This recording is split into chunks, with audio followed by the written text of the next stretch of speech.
Capítulo 42, que trata de lo que más sucedió en la venta y de otras muchas cosas dignas de saberse.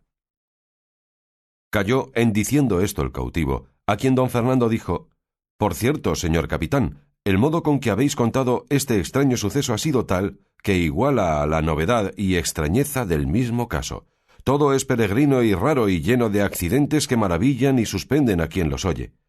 Y es de tal manera el gusto que hemos recibido en escuchalle, que aunque nos hallara el día de mañana entretenidos en el mismo cuento, holgáramos que de nuevo se comenzara». Y en diciendo esto, don Fernando, Cardenio y todos los demás se le ofrecieron con todo lo a ellos posible para servirle, con palabras y razones tan amorosas y tan verdaderas, que el capitán se tuvo por bien satisfecho de sus voluntades. Especialmente le ofreció don Fernando que si quería volverse con él, que él haría que el marqués su hermano fuese padrino del bautismo de Zoraida, y que él, por su parte, le acomodaría de manera que pudiese entrar en su tierra con la autoridad y cómodo que a su persona se debía. Todo lo agradeció cortesísimamente el cautivo, pero no quiso aceptar ninguno de sus liberales ofrecimientos. En esto llegaba ya la noche, y al cerrar de ella llegó a la venta un coche con algunos hombres de a caballo. Pidieron posada, a quien la ventera respondió que no había en toda la venta un palmo desocupado. «Pues aunque eso sea», dijo uno de los de a caballo que habían entrado,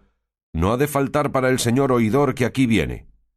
A este nombre se turbó la huéspeda y dijo: «Señor, lo que en ello hay es que no tengo camas. Si es que su merced el señor oidor la trae, que sí debe de traer, entre en buen hora, que yo y mi marido nos saldremos de nuestro aposento por acomodar a su merced». «Sea en buen hora», dijo el escudero.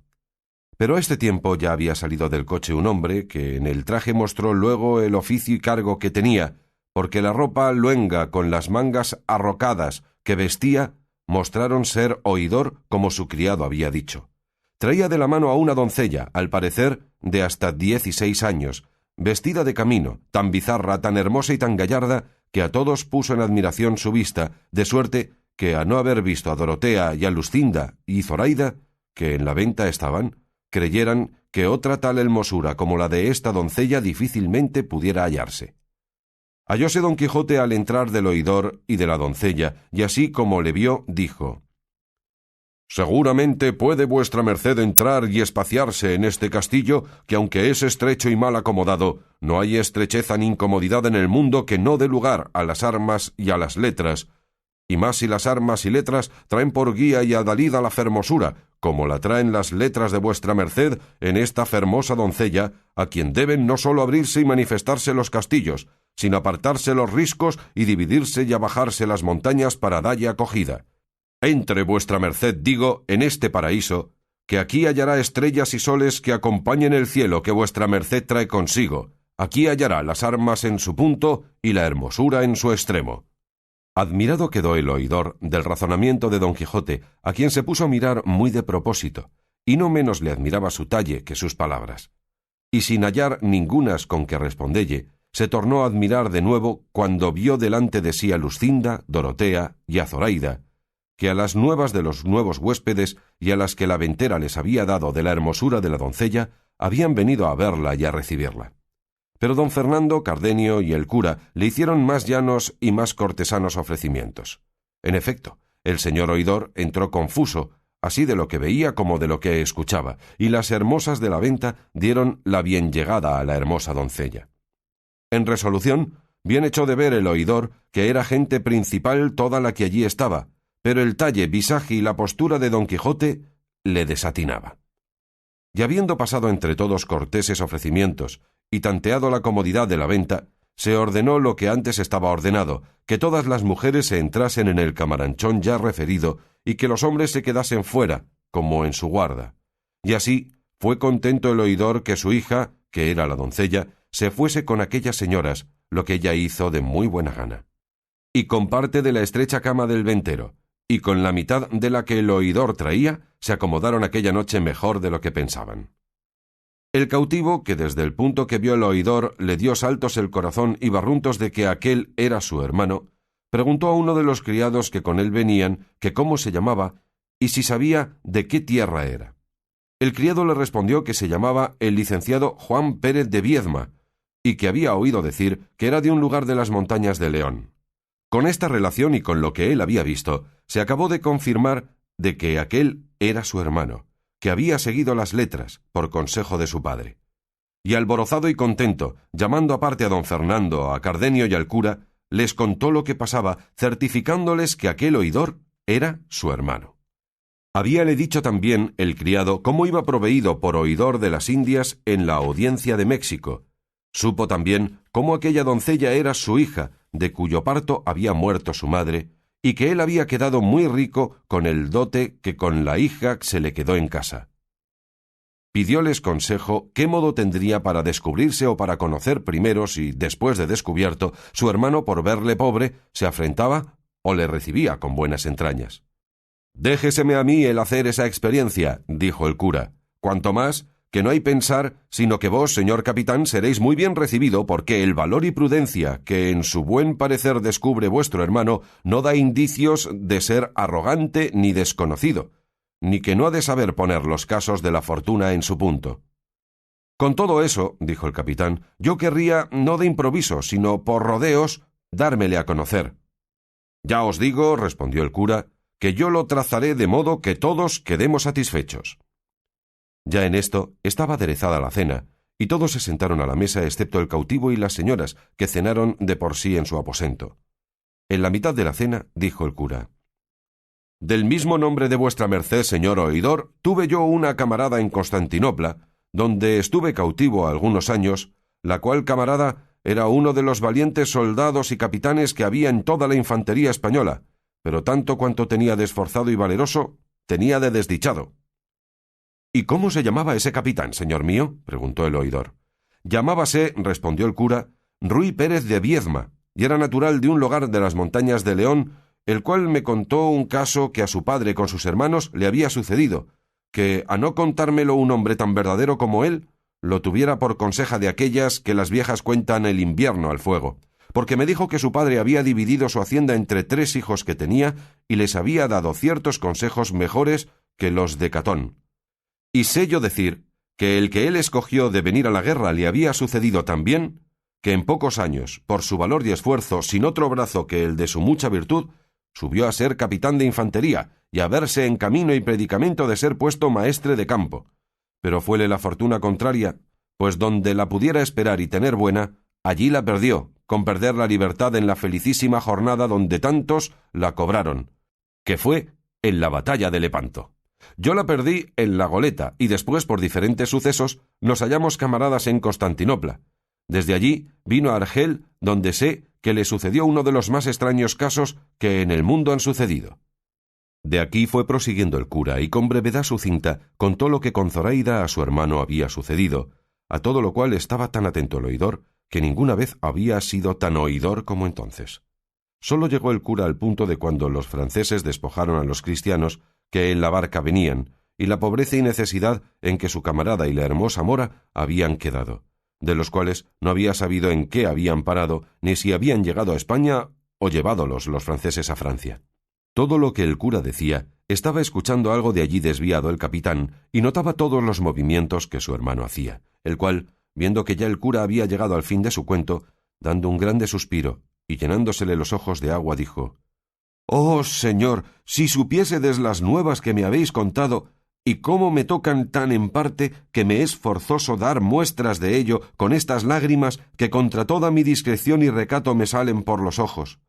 Ese capitán tan valeroso que decís es mi mayor hermano, el cual, como más fuerte y de más altos pensamientos que yo ni otro hermano menor mío, escogió el honroso y digno ejercicio de la guerra, que fue uno de los 3 caminos que nuestro padre nos propuso, según os dijo vuestra camarada en la conseja que a vuestro parecer le oísteis. Yo seguí el de las letras, en las cuales Dios y mi diligencia me han puesto en el grado que me veis. Mi menor hermano está en el Pirú, tan rico que con lo que ha enviado a mi padre y a mí, ha satisfecho bien la parte que él se llevó, y aun dado a las manos de mi padre con que poder hartar su liberalidad natural. Y yo asimismo he podido con más decencia y autoridad tratarme en mis estudios y llegar al puesto en que me veo. Vive aún mi padre muriendo con el deseo de saber de su hijo mayor y pide a Dios con continuas oraciones no cierre la muerte sus ojos hasta que él vea con vida a los de su hijo. De cual me maravillo, siendo tan discreto, cómo en tantos trabajos y aflicciones o prósperos sucesos se haya descuidado de dar noticia de sí a su padre, que si él lo supiera, o alguno de nosotros, no tuviera necesidad de aguardar al milagro de la caña para alcanzar su rescate. Pero de lo que yo ahora me temo es de pensar si aquellos franceses le habrán dado libertad o le habrán muerto por encubrir su hurto. Esto todo será que yo prosiga mi viaje no con aquel contento con que le comencé, sino con toda melancolía y tristeza. Oh, buen hermano mío, ¿y quién supiera ahora dónde estabas? Que yo te fuera a buscar y a librar de tus trabajos, aunque fuera a costa de los míos. Oh, ¿quién llevara nuevas a nuestro viejo padre de que tenías vida, aunque estuvieras en las mazmorras más escondidas de Berbería, que de allí te sacaran sus riquezas, las de mi hermano y las mías? Oh, Zoraida hermosa y liberal, ¿quién pudiera pagar el bien que a mi hermano hiciste? ¿Quién pudiera hallarse al renacer de tu alma y a las bodas que tanto gusto a todos nos dieran? Estas y otras semejantes palabras decía el oidor, lleno de tanta compasión con las nuevas que de su hermano le había dado, que todos los que le oían le acompañaban en dar muestras de sentimiento que tenían de su lástima. Viendo, pues, el cura que también había salido con su intención y con lo que deseaba el capitán, no quiso tenerlos a todos más tiempo tristes, y así se levantó de la mesa, y entrando donde estaba Zoraida, la tomó por la mano, y tras ella se vinieron Lucinda, Dorotea y la hija del oidor.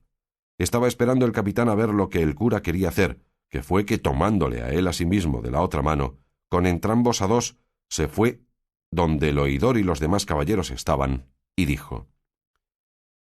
«Cesen, señor oidor, vuestras lágrimas, y cólmese vuestro deseo de todo el bien que acertare a desearse, pues tenéis delante a vuestro buen hermano y a vuestra buena cuñada.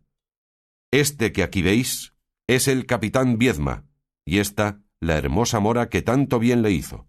Los franceses que os dije los pusieron en la estrecheza que veis, para que vos mostréis la liberalidad de vuestro buen pecho». Acudió el capitán a abrazar a su hermano, y él le puso ambas manos en los pechos por mirarle algo más apartado. Mas cuando le acabó de conocer, le abrazó tan estrechamente, derramando tan tiernas lágrimas de contento, que los más de los que presentes estaban le hubieron de acompañar en ellas. Las palabras que entrambos hermanos se dirigieron, los sentimientos que mostraron, apenas creo que pueden pensarse, cuanto más escribirse. Allí, en breves razones, se dieron cuenta de sus sucesos. Allí mostraron puesta en su punto la buena amistad de dos hermanos. Allí abrazó el oidor a Zoraida, allí la ofreció su hacienda, allí hizo que la abrazase su hija, allí la cristiana hermosa y la mora hermosísima renovaron las lágrimas de todos.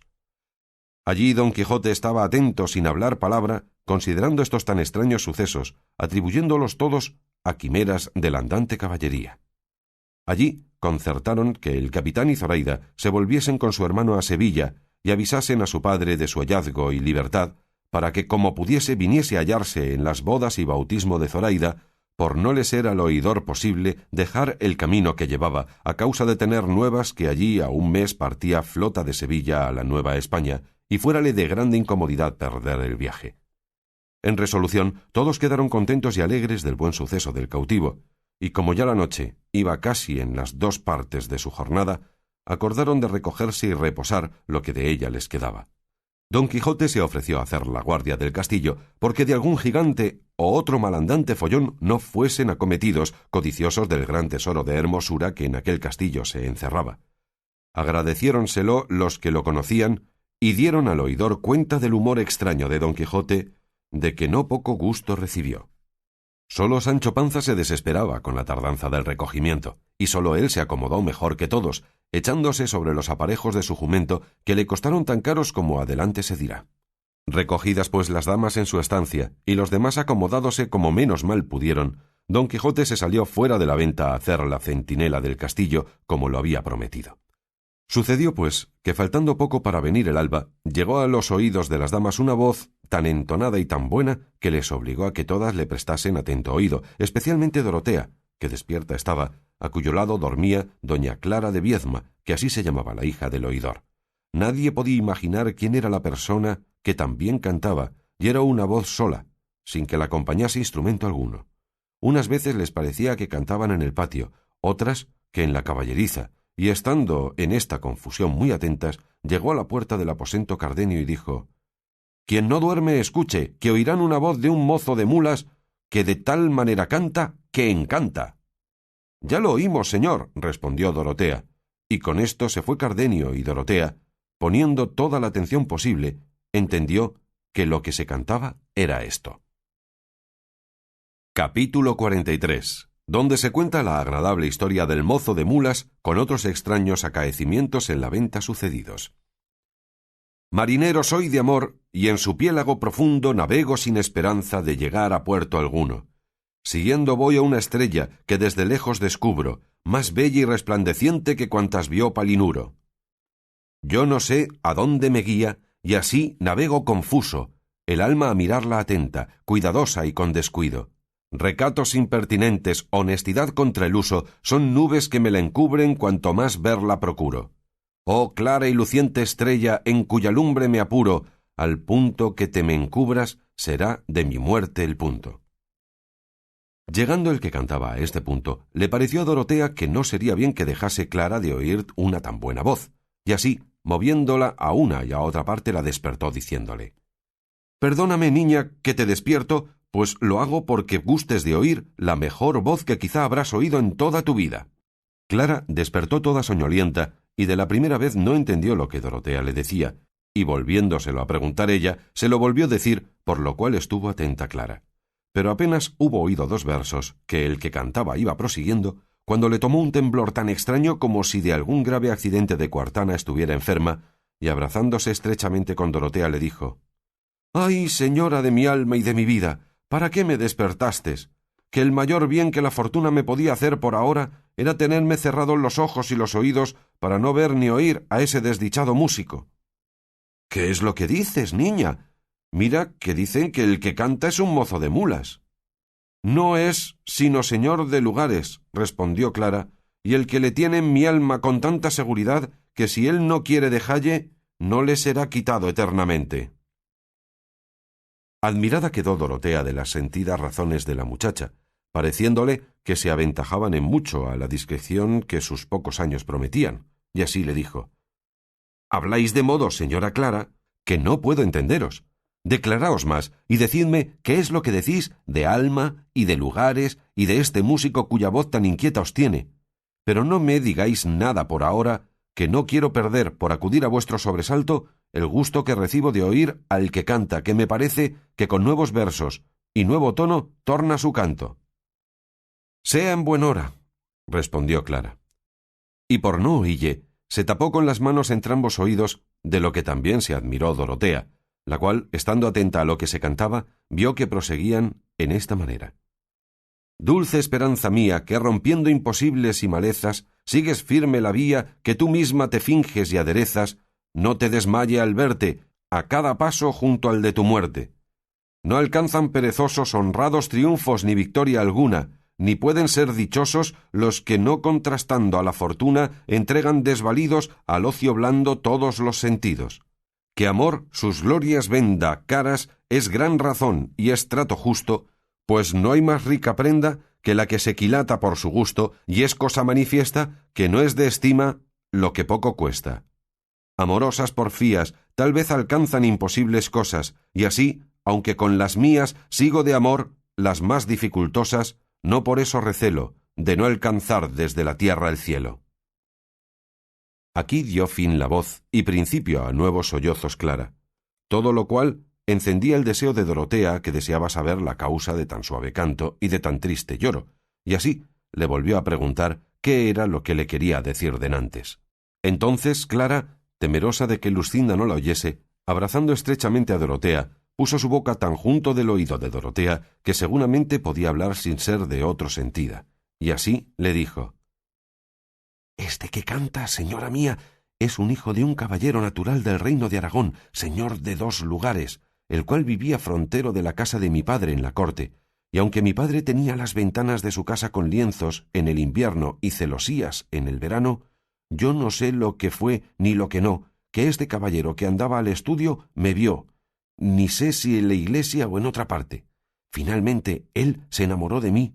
y me lo dio a entender desde las ventanas de su casa con tantas señas y con tantas lágrimas que yo le hube de creer, y aun querer, sin saber lo que me quería. Entre las señas que me hacía era una de juntarse la una mano con la otra, dándome a entender que se casaría conmigo, y aunque yo me holgaría mucho de que así fuera, como sola y sin madre, no sabía con quién comunicallo, y así lo dejé estar sin dalle otro favor, si no era, cuando estaba mi padre fuera de casa y el suyo también, alzar un poco el lienzo o la celosía y dejarme ver toda, de lo que él hacía tanta fiesta que daba señales de volverse loco.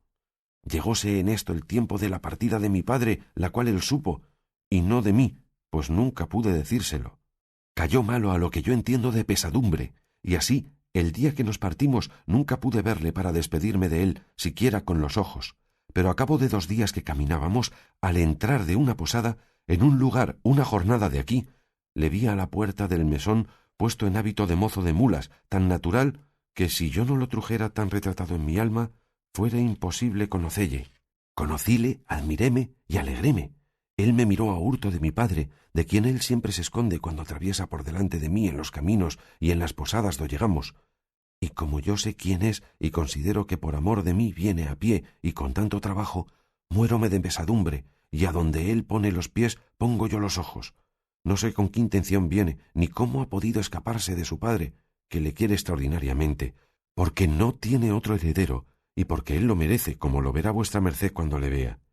Y más le sé decir, que todo aquello que canta lo saca de su cabeza, que he oído decir que es muy gran estudiante y poeta. Y hay más, que cada vez que le veo o le oigo cantar, tiemblo toda y me sobresalto, temerosa de que mi padre le conozca y venga en conocimiento de nuestros deseos. En mi vida le he hablado palabra, y con todo esto le quiero de manera que no he de poder vivir sin él. Esto es, señora mía, todo lo que os puedo decir de este músico cuya voz tanto os ha contentado, que en sola ella echaréis bien de ver que no es mozo de mulas, como decís, sino señor de almas y lugares, como yo os he dicho. No digáis nada más, señora doña Clara, dijo a esta sazón Dorotea, y esto besándola 1000 veces. No digáis nada más, digo, y esperad que venga el nuevo día, que yo espero en Dios de encaminar de manera vuestros negocios que tengan el felice fin que tan honestos principios merecen. «Ay, señora», dijo doña Clara, «¿qué fin se puede esperar si su padre es tan principal y tan rico que le parecerá que aun yo no puedo ser criada de su hijo, cuanto más esposa? Pues casarme yo a hurto de mi padre no lo haré por cuanto hay en el mundo. No querría sino que este mozo se volviese y me dejase, quizá con no velle, y con la gran distancia del camino que llevamos se me aliviaría la pena que ahora llevo, aunque sé decir que este remedio que me imagino me ha de aprovechar bien poco. No sé qué diablos ha sido esto, ni por dónde se ha entrado este amor que le tengo, siendo yo tan muchacha y él tan muchacho, que en verdad que creo que somos de una edad misma, y que yo no tengo cumplidos 16 años, y que para el día de San Miguel que vendrá, dice mi padre que los cumplo».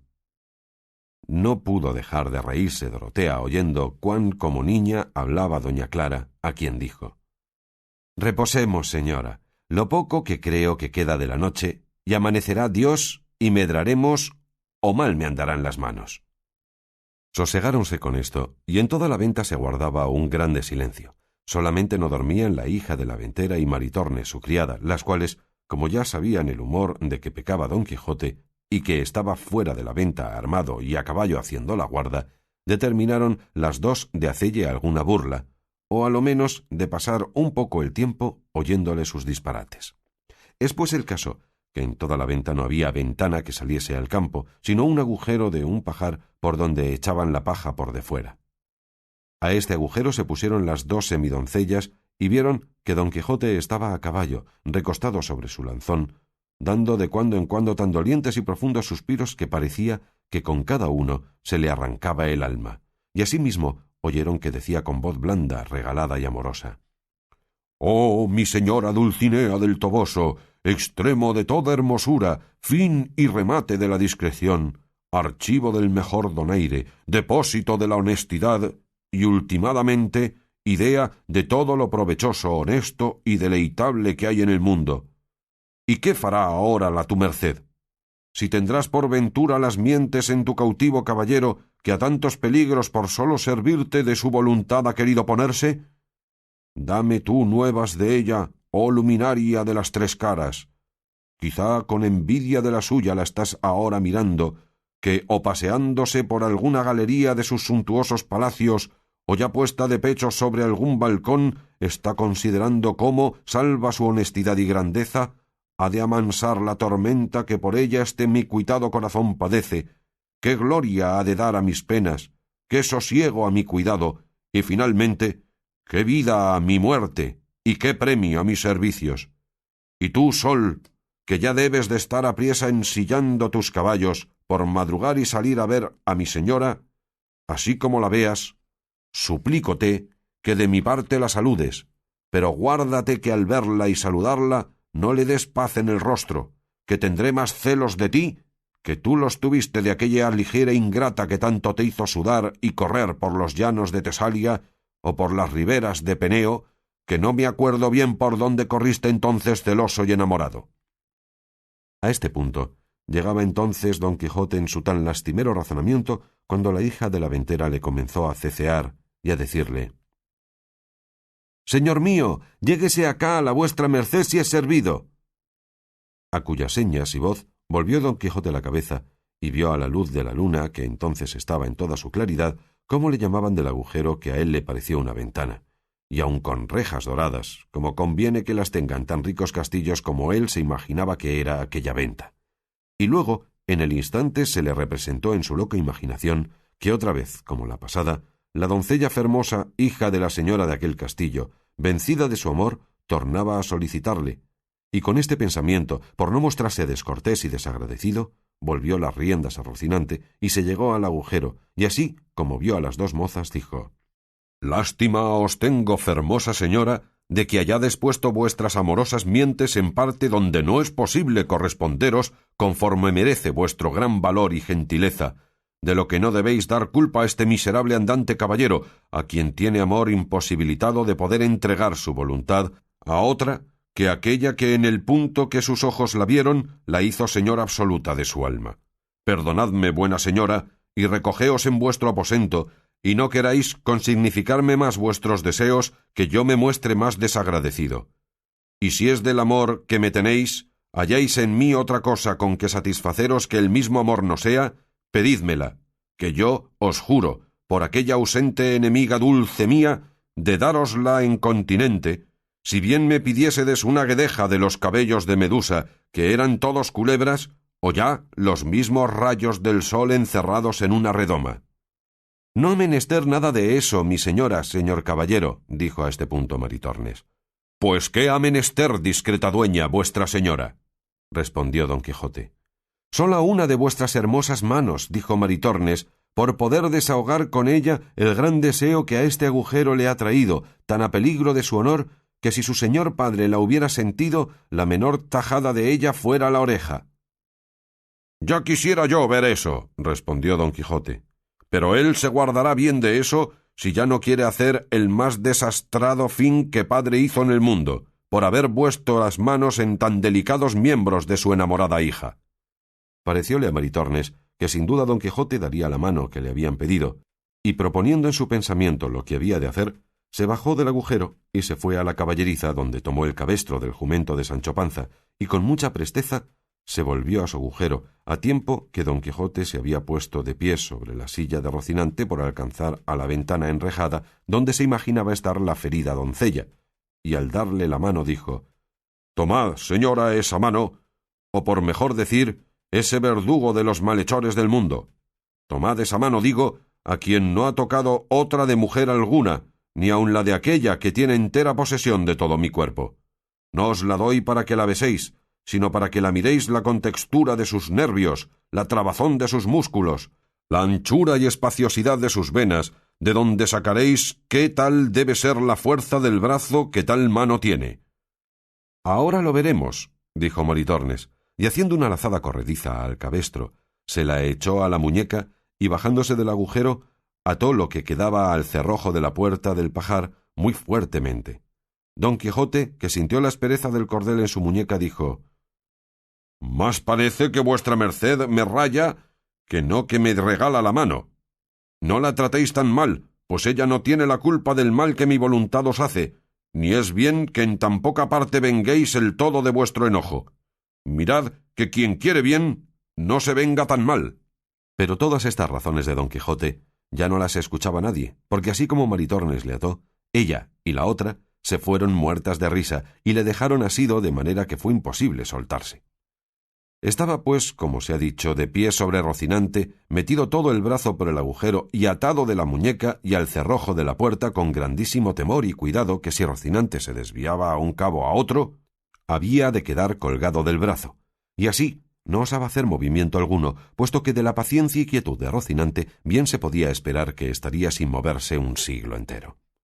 En resolución, viéndose Don Quijote atado, y que ya las damas se habían ido, se dio a imaginar que todo aquello se hacía por vía de encantamiento, como la vez pasada, cuando en aquel mismo castillo le murió aquel moro encantado del arriero, y maldecía entre sí su poca discreción y discurso, pues habiendo salido tan mal a la vez primera de aquel castillo, se había aventurado a entrar en él la segunda, siendo advertimiento de caballeros andantes que cuando han probado una aventura y no salido bien con ella, es señal que no está para ellos guardada, sino para otros, y así no tienen necesidad de probarla segunda vez.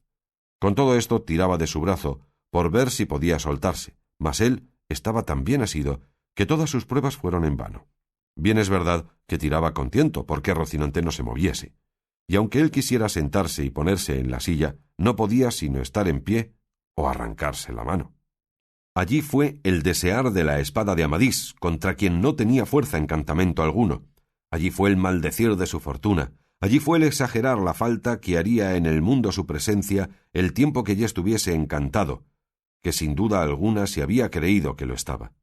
Allí el acordarse de nuevo de su querida Dulcinea del Toboso. Allí fue el llamar a su buen escudero Sancho Panza, que sepultado en sueño y tendido sobre la albarda de su jumento, no se acordaba en aquel instante de la madre que lo había parido. Allí llamó a los sabios Lirgandeo y Alquife que le ayudasen. Allí invocó a su buena amiga Urganda, que le socorriese, y finalmente allí le tomó la mañana tan desesperado y confuso que bramaba como un toro, porque no esperaba él que con el día se remediara su cuita, porque la tenía por eterna, teniéndose por encantado. Y hacíale creer esto, ver que Rocinante poco ni mucho se movía, y creía que de aquella suerte, sin comer ni beber ni dormir, habían de estar él y su caballo, hasta que aquel mal influjo de las estrellas se pasase, o hasta que otro más sabio encantador le desencantase. Pero engañóse mucho en su creencia, porque apenas comenzó a amanecer cuando llegaron a la venta 4 hombres de a caballo muy bien puestos y aderezados, con sus escopetas sobre los arzones. Llamaron a la puerta de la venta, que aún estaba cerrada, con grandes golpes, lo cual, visto por Don Quijote desde donde aún no dejaba de hacer la centinela, con voz arrogante y alta dijo: «Caballeros o escuderos, o quienquiera que seáis, no tenéis para qué llamar a las puertas de este castillo, que asaz de claro está que a tales horas o los que están dentro duermen, o no tienen por costumbre de abrirse las fortalezas hasta que el sol esté tendido por todo el suelo. Desviaros afuera y esperad que aclare el día, y entonces veremos si será justo o no que os abran». «¿Qué diablos de fortaleza o castillo es este?», dijo uno, «para obligarnos a guardar esas ceremonias? Si sois el ventero, mandad que nos abran, que somos caminantes que no queremos más que dar cebada a nuestras cabalgaduras y pasar adelante, porque vamos depriesa». «¿Paréceos, caballeros, que tengo yo talle de ventero?», respondió Don Quijote. «No sé de qué tenéis talle», respondió el otro, «pero sé que decís disparates en llamar castillo a esta venta». «Castillo es», replicó Don Quijote, «y aun de los mejores de toda esta provincia, y gente tiene dentro que ha tenido cetro en la mano y corona en la cabeza». «Mejor fuera al revés», dijo el caminante, «el cetro en la cabeza y la corona en la mano, y será, si a mano viene, que debe de estar dentro alguna compañía de representantes de los cuales es tener a menudo esas coronas y cetros que decís, porque en una venta tan pequeña y a donde se guarda tanto silencio como esta, no creo que se alojan personas dignas de corona y cetro». «Sabéis poco del mundo», replicó Don Quijote, «pues ignoráis los casos que suelen acontecer en la caballería andante». Cansábanse los compañeros que con el preguntante venían del coloquio que con Don Quijote pasaba, y así tornaron a llamar con grande furia. Y fue de modo que el ventero despertó, y aun todos cuantos en la venta estaban, y así se levantó a preguntar quién llamaba. Sucedió en este tiempo que una de las cabalgaduras en que venían los 4 que llamaban se llegó a oler a Rocinante, que melancólico y triste con las orejas caídas sostenía sin moverse a su estirado señor, y como en fin era de carne, aunque parecía de leño, no pude dejar de resentirse y tornar a oler a quien le llegaba a hacer caricias, y así no se hubo movido tanto cuando se desviaron los juntos pies de Don Quijote y resbalando de la silla dieran con él en el suelo, a no quedar colgado del brazo, cosa que le causó tanto dolor que creyó o que la muñeca le cortaban o que el brazo se le arrancaba, porque él quedó tan cerca del suelo que con los extremos de las puntas de los pies besaba la tierra, que era en su perjuicio, porque, como sentía lo poco que le faltaba para poner las plantas en la tierra, fatigábase y estirábase cuanto podía por alcanzar el suelo, bien así como los que están en el tormento de la garrucha puestos a toca, no toca, que ellos mismos son causa de acrecentar su dolor con el ahínco que ponen en estirarse, engañados de la esperanza que se les representa que con un poco más que se estiren, llegarán al suelo. Capítulo 44, donde se prosiguen los inauditos sucesos de la venta.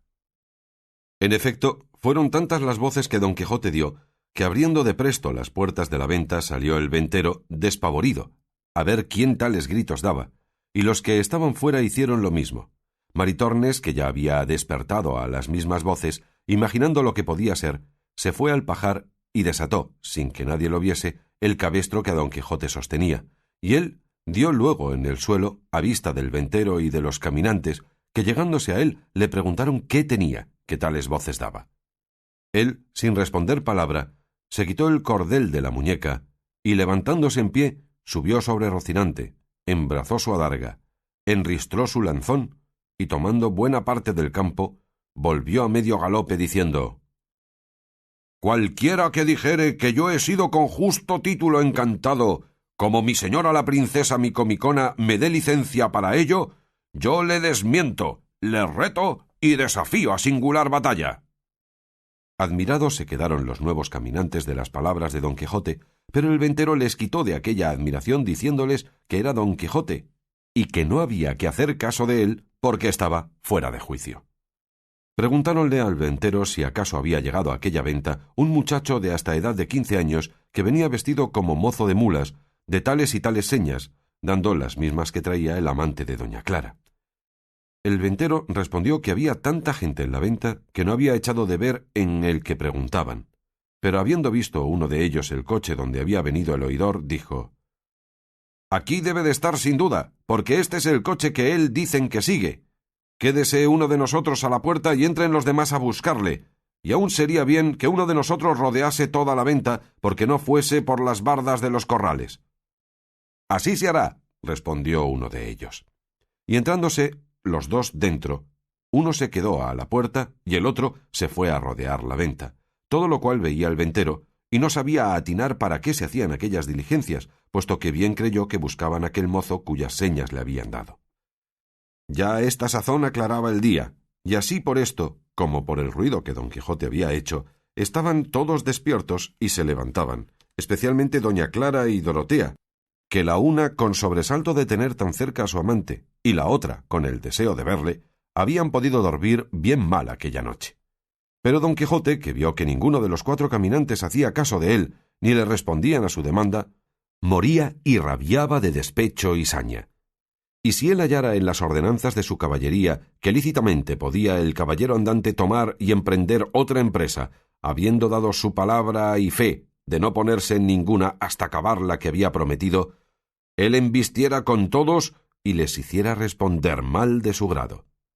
Pero por parecerle no convenirle ni estarle bien comenzar nueva empresa hasta poner a Micomicona en su reino, hubo de callar y estarse quedo, esperando a ver en qué paraban las diligencias de aquellos caminantes,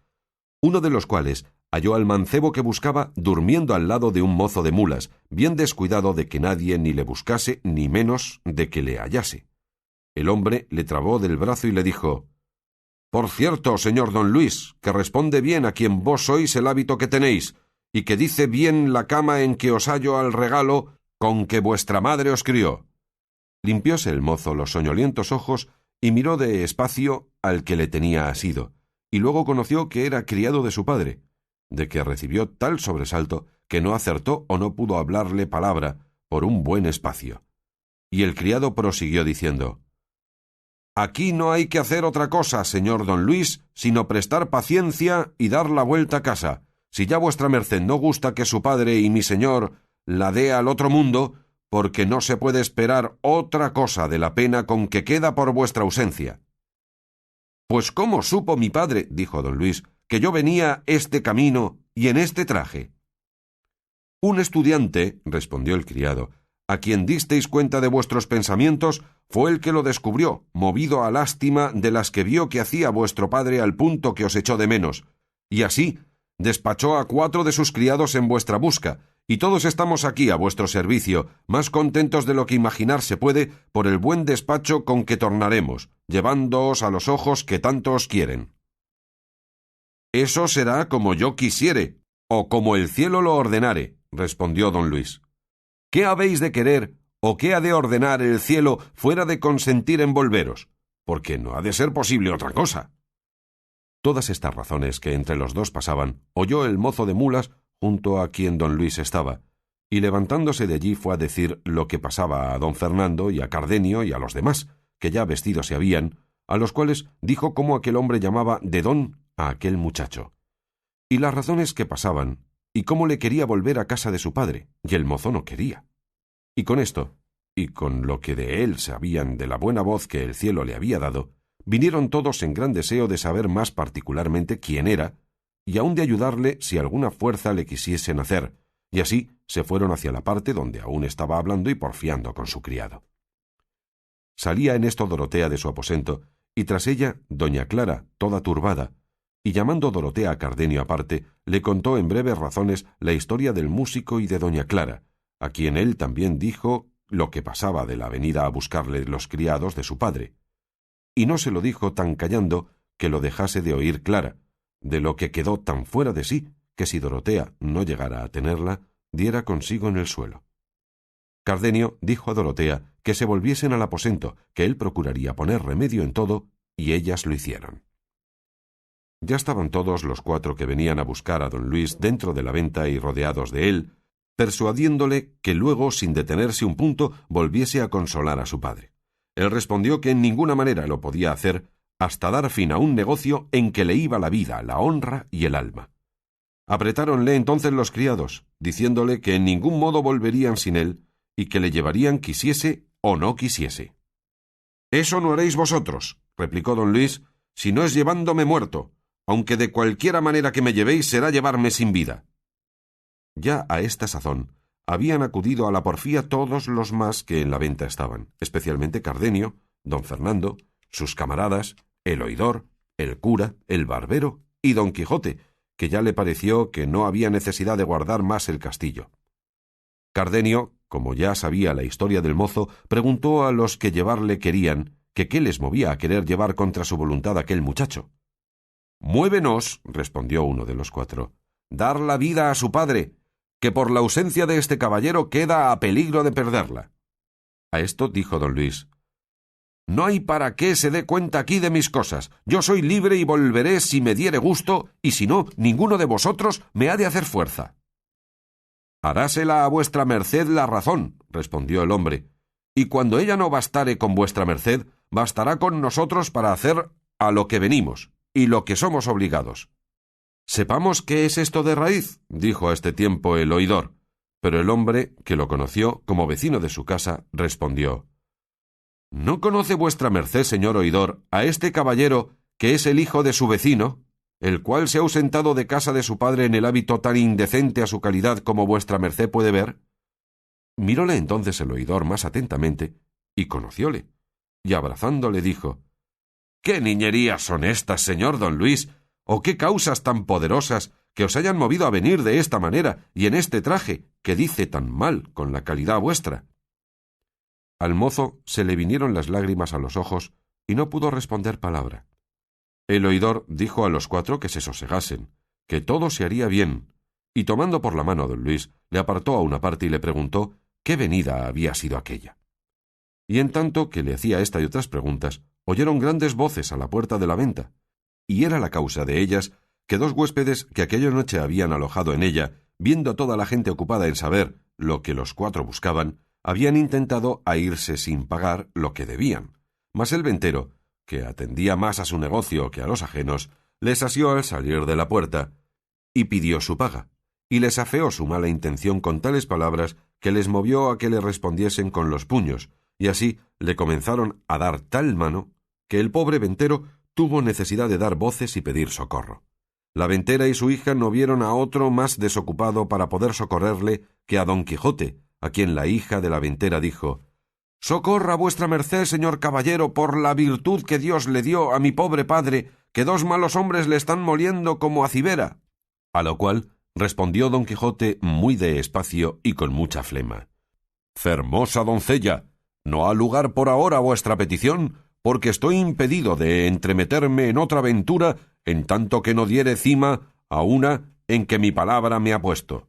Mas lo que yo podré hacer por serviros es lo que ahora diré. Corred y decid a vuestro padre que se entretenga en esa batalla lo mejor que pudiere y que no se deje vencer en ningún modo, en tanto que yo pido licencia a la princesa Micomicona para poder socorrerle en su cuita, que si ella me la da, tened por cierto que yo le sacaré de ella».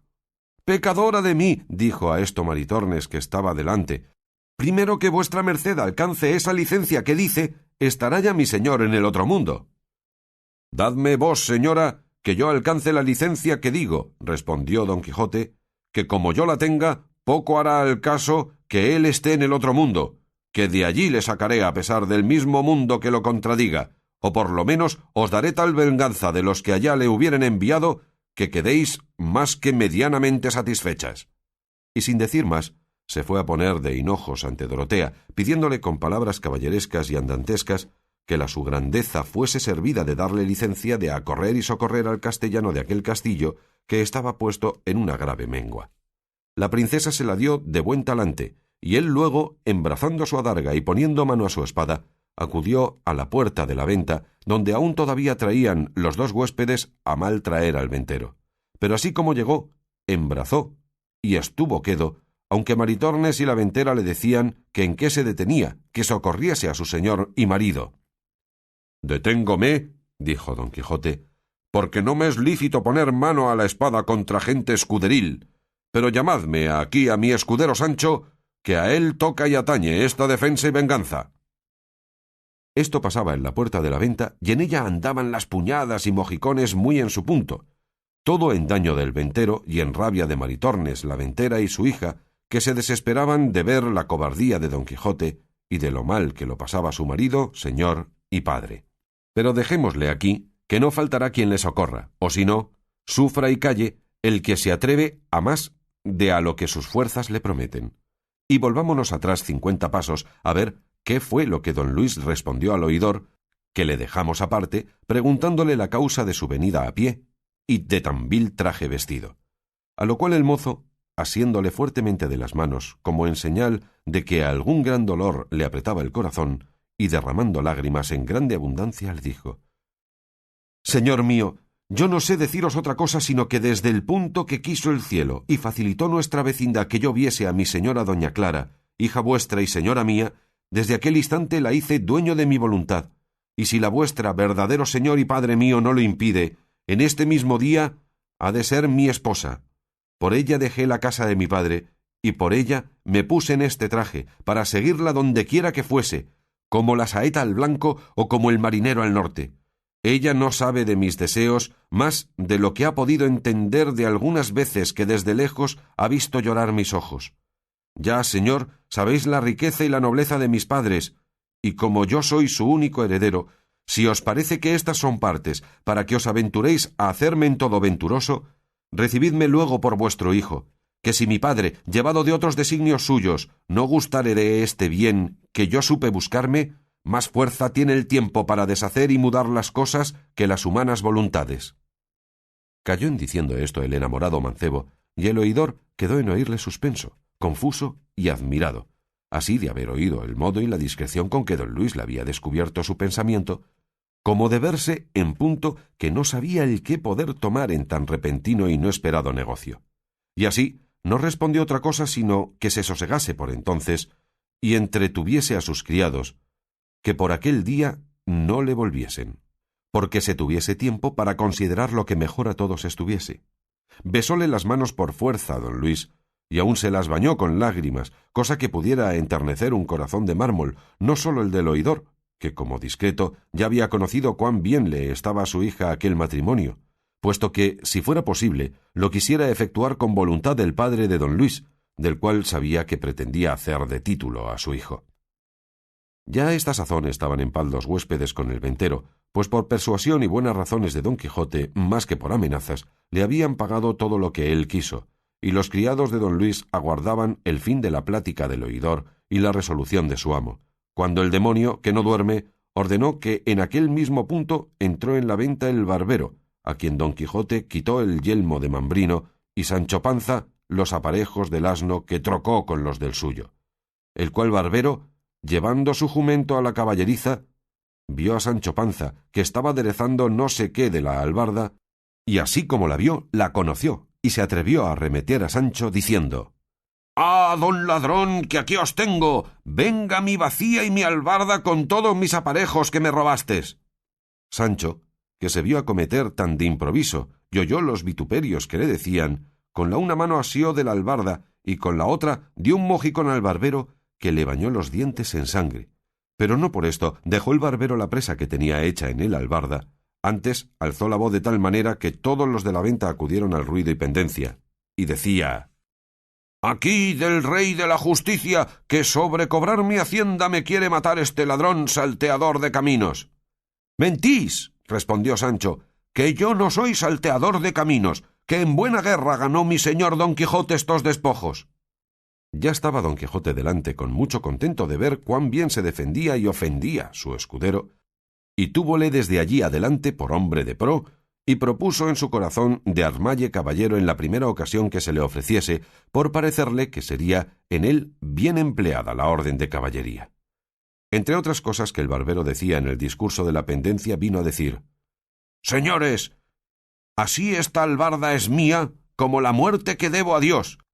y así la conozco como si la hubiera parido, y ahí está mi asno en el establo, que no me dejará mentir, si no, pruébensela, y si no le viniere pintiparada, yo quedaré por infame. Y hay más, que el mismo día que ella se me quitó, me quitaron también una bacía de azófar nueva, que no se había estrenado, que era señora de un escudo». Aquí no se pudo contener don Quijote sin responder, y poniéndose entre los dos y apartándoles, depositando la albarda en el suelo, que la tuviese de manifiesto hasta que la verdad se aclarase, dijo: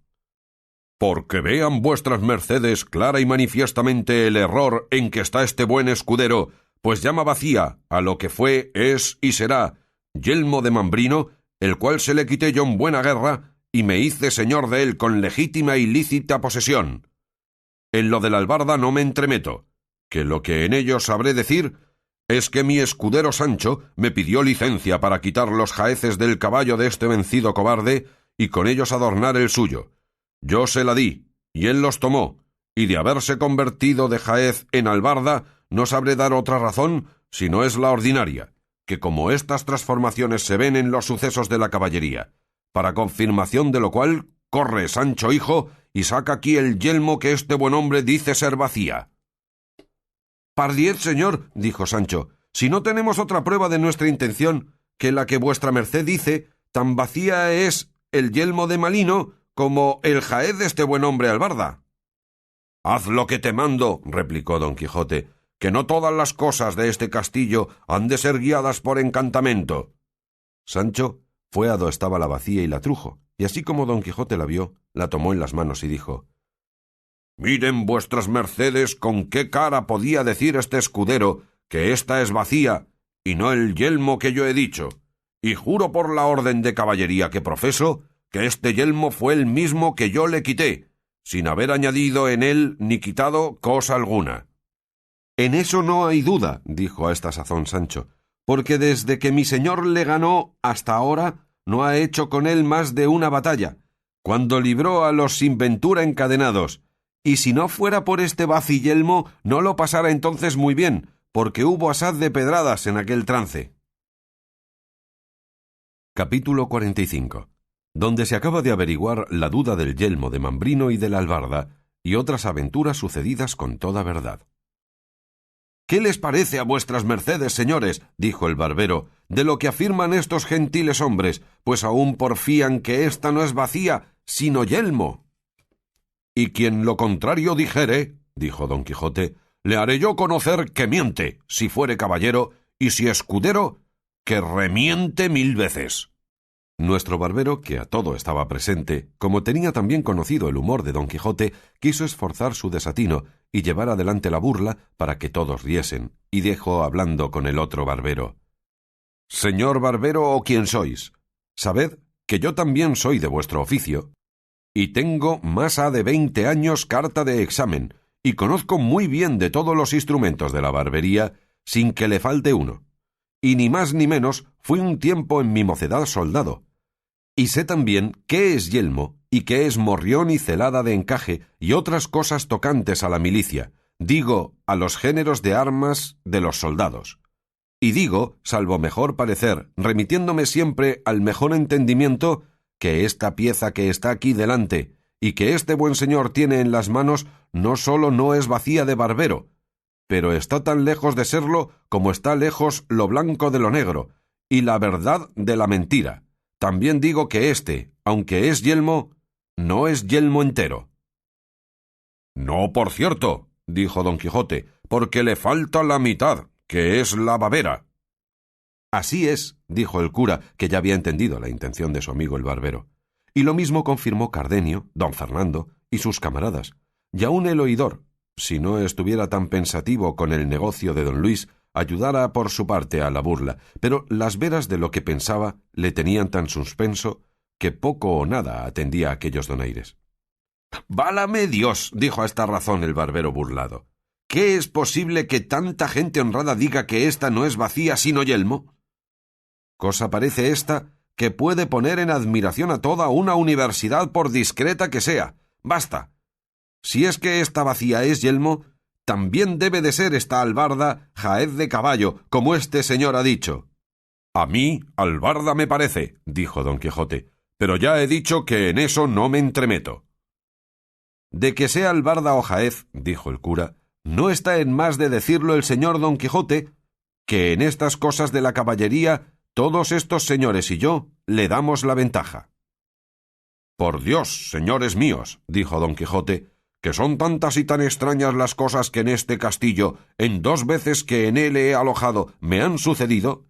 que no me atreva a decir afirmativamente ninguna cosa de lo que acerca de lo que en él se contiene se preguntare, porque imagino que cuanto en él se trata va por vía de encantamento. La primera vez me fatigó mucho un moro encantado que en él hay, y a Sancho no le fue muy bien con otros sus secuaces, y anoche estuve colgado de este brazo casi 2 horas sin saber cómo ni cómo no vine a caer en aquella desgracia.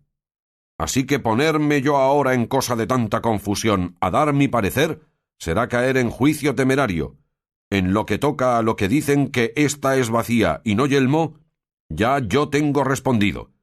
Pero en lo de declarar si esa es albarda o jaez, no me atrevo a dar sentencia definitiva, solo lo dejo al buen parecer de vuestras mercedes. Quizá, por no ser armados caballeros como yo lo soy, no tendrán que ver con vuestras mercedes los encantamentos de este lugar, y tendrán los entendimientos libres, y podrán juzgar de las cosas de este castillo como ellas son real y verdaderamente, y no como a mí me parecían». «No hay duda», respondió a esto don Fernando, «sino que el señor don Quijote ha dicho muy bien hoy, que a nosotros toca la definición de este caso, y porque vaya con más fundamento, yo tomaré en secreto los votos de estos señores, y de lo que resultare daré entera y clara noticia». Para aquellos que la tenían del humor de don Quijote, era todo esto materia de grandísima risa, pero para los que le ignoraban, les parecía el mayor disparate del mundo, especialmente a los 4 criados de don Luis, y a don Luis ni más ni menos, y a otros 3 pasajeros que acaso habían llegado a la venta, que tenían parecer de ser cuadrilleros, como en efecto lo eran. Pero el que más se desesperaba era el barbero, cuya bacía allí delante de sus ojos se le había vuelto en yelmo de Mambrino, y cuya albarda pensaba sin duda alguna que se le había de volver en jaez rico de caballo.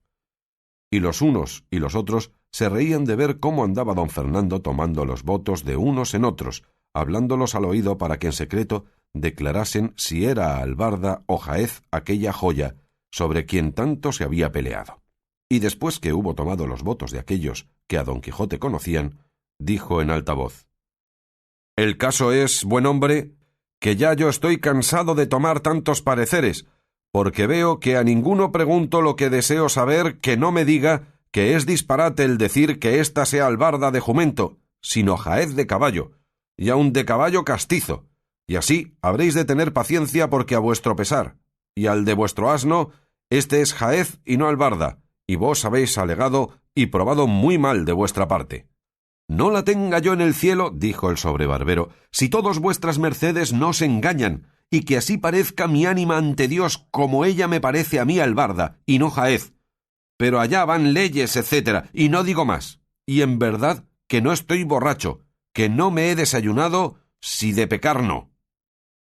No menos causaban risa las necedades que decía el barbero que los disparates de don Quijote, el cual a esta sazón dijo: «Aquí no hay más que hacer sino que cada uno tome lo que es suyo, y a quien Dios se la dio, San Pedro se la bendiga».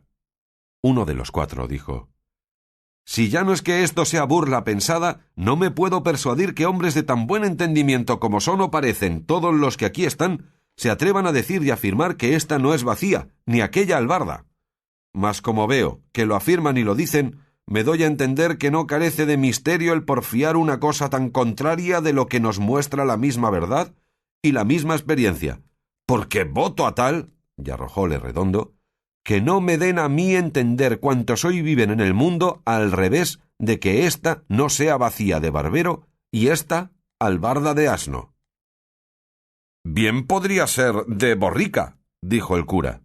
«Tanto monta», dijo el criado, «que el caso no consiste en eso, sino en si es o no es albarda, como vuestras mercedes dicen». Oyendo esto, uno de los cuadrilleros que había entrado, que había oído la pendencia y cuestión, lleno de cólera y de enfado, dijo: «Tan albarda es como mi padre, y el que otra cosa ha dicho o dijere debe de estar hecho uva».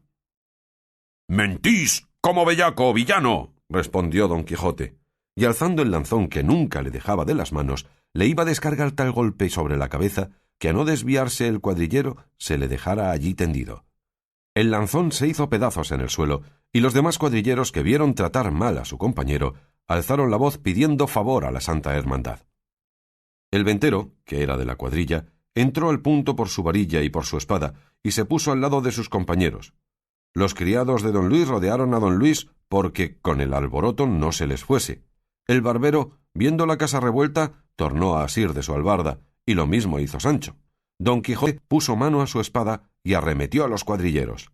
Don Luis daba voces a sus criados que le dejasen a él y acorriesen a don Quijote, y a Cardenio, y a don Fernando, que todos favorecían a don Quijote. El cura daba voces, la ventera gritaba, su hija se afligía, Maritornes lloraba, Dorotea estaba confusa, Lucinda suspensa y doña Clara desmayada.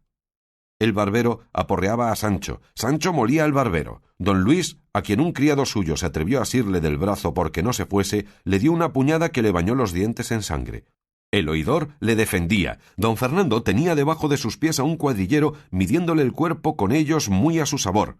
El ventero tornó a reforzar la voz pidiendo favor a la Santa Hermandad. De modo que toda la venta era en llantos, voces, gritos, confusiones, temores, sobresaltos, desgracias, cuchilladas, mojicones, palos, coces y efusión de sangre. Y en la mitad de este caos, máquina y laberinto de cosas, se le representó en la memoria de don Quijote que se veía metideoz y de coz en la discordia del campo de Agramante, y así dijo con voz que atronaba la venta: «Ténganse todos, todos envainen, todos se sosieguen. Óiganme todos, si todos quieren quedar con vida». A cuya gran voz todos se pararon, y él prosiguió diciendo: «¿No os dije yo, señores, que este castillo era encantado y que alguna región de demonios debe de habitar en él?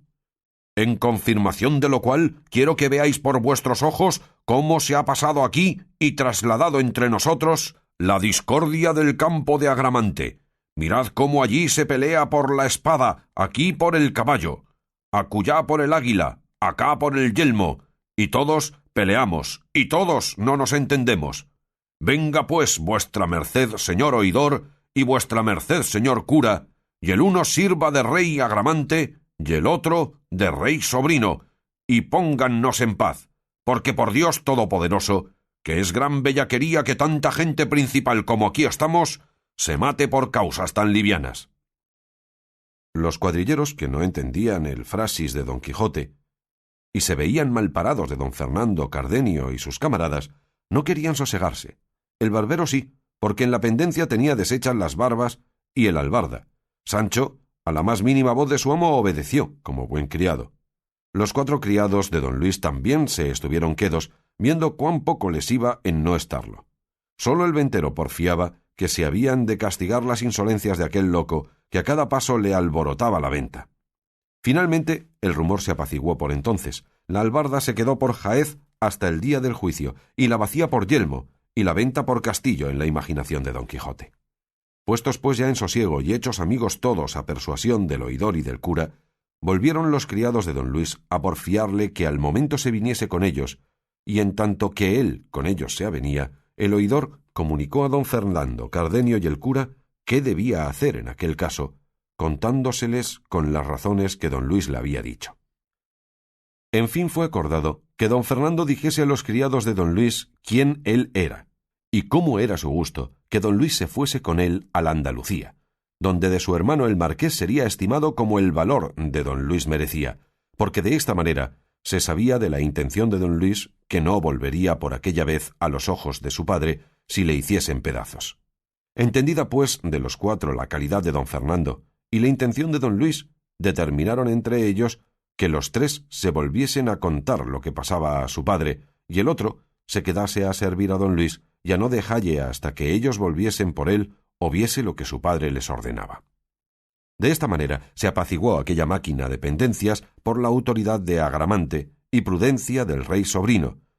pero viéndose el enemigo de la concordia y el émulo de la paz menospreciado y burlado, y el poco fruto que había granjeado de haberlos puesto a todos en tan confuso laberinto, acordó de probar otra vez la mano, resucitando nuevas pendencias y desasosiegos.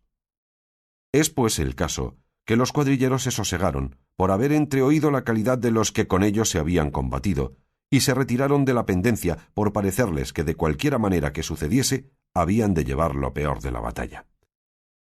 Pero uno de ellos, que fue el que fue molido y pateado por don Fernando, le vino a la memoria que entre algunos mandamientos que traía para prender a algunos delincuentes, traía uno contra don Quijote, a quien la Santa Hermandad había mandado prender por la libertad que dio a los galeotes, y como Sancho con mucha razón había temido.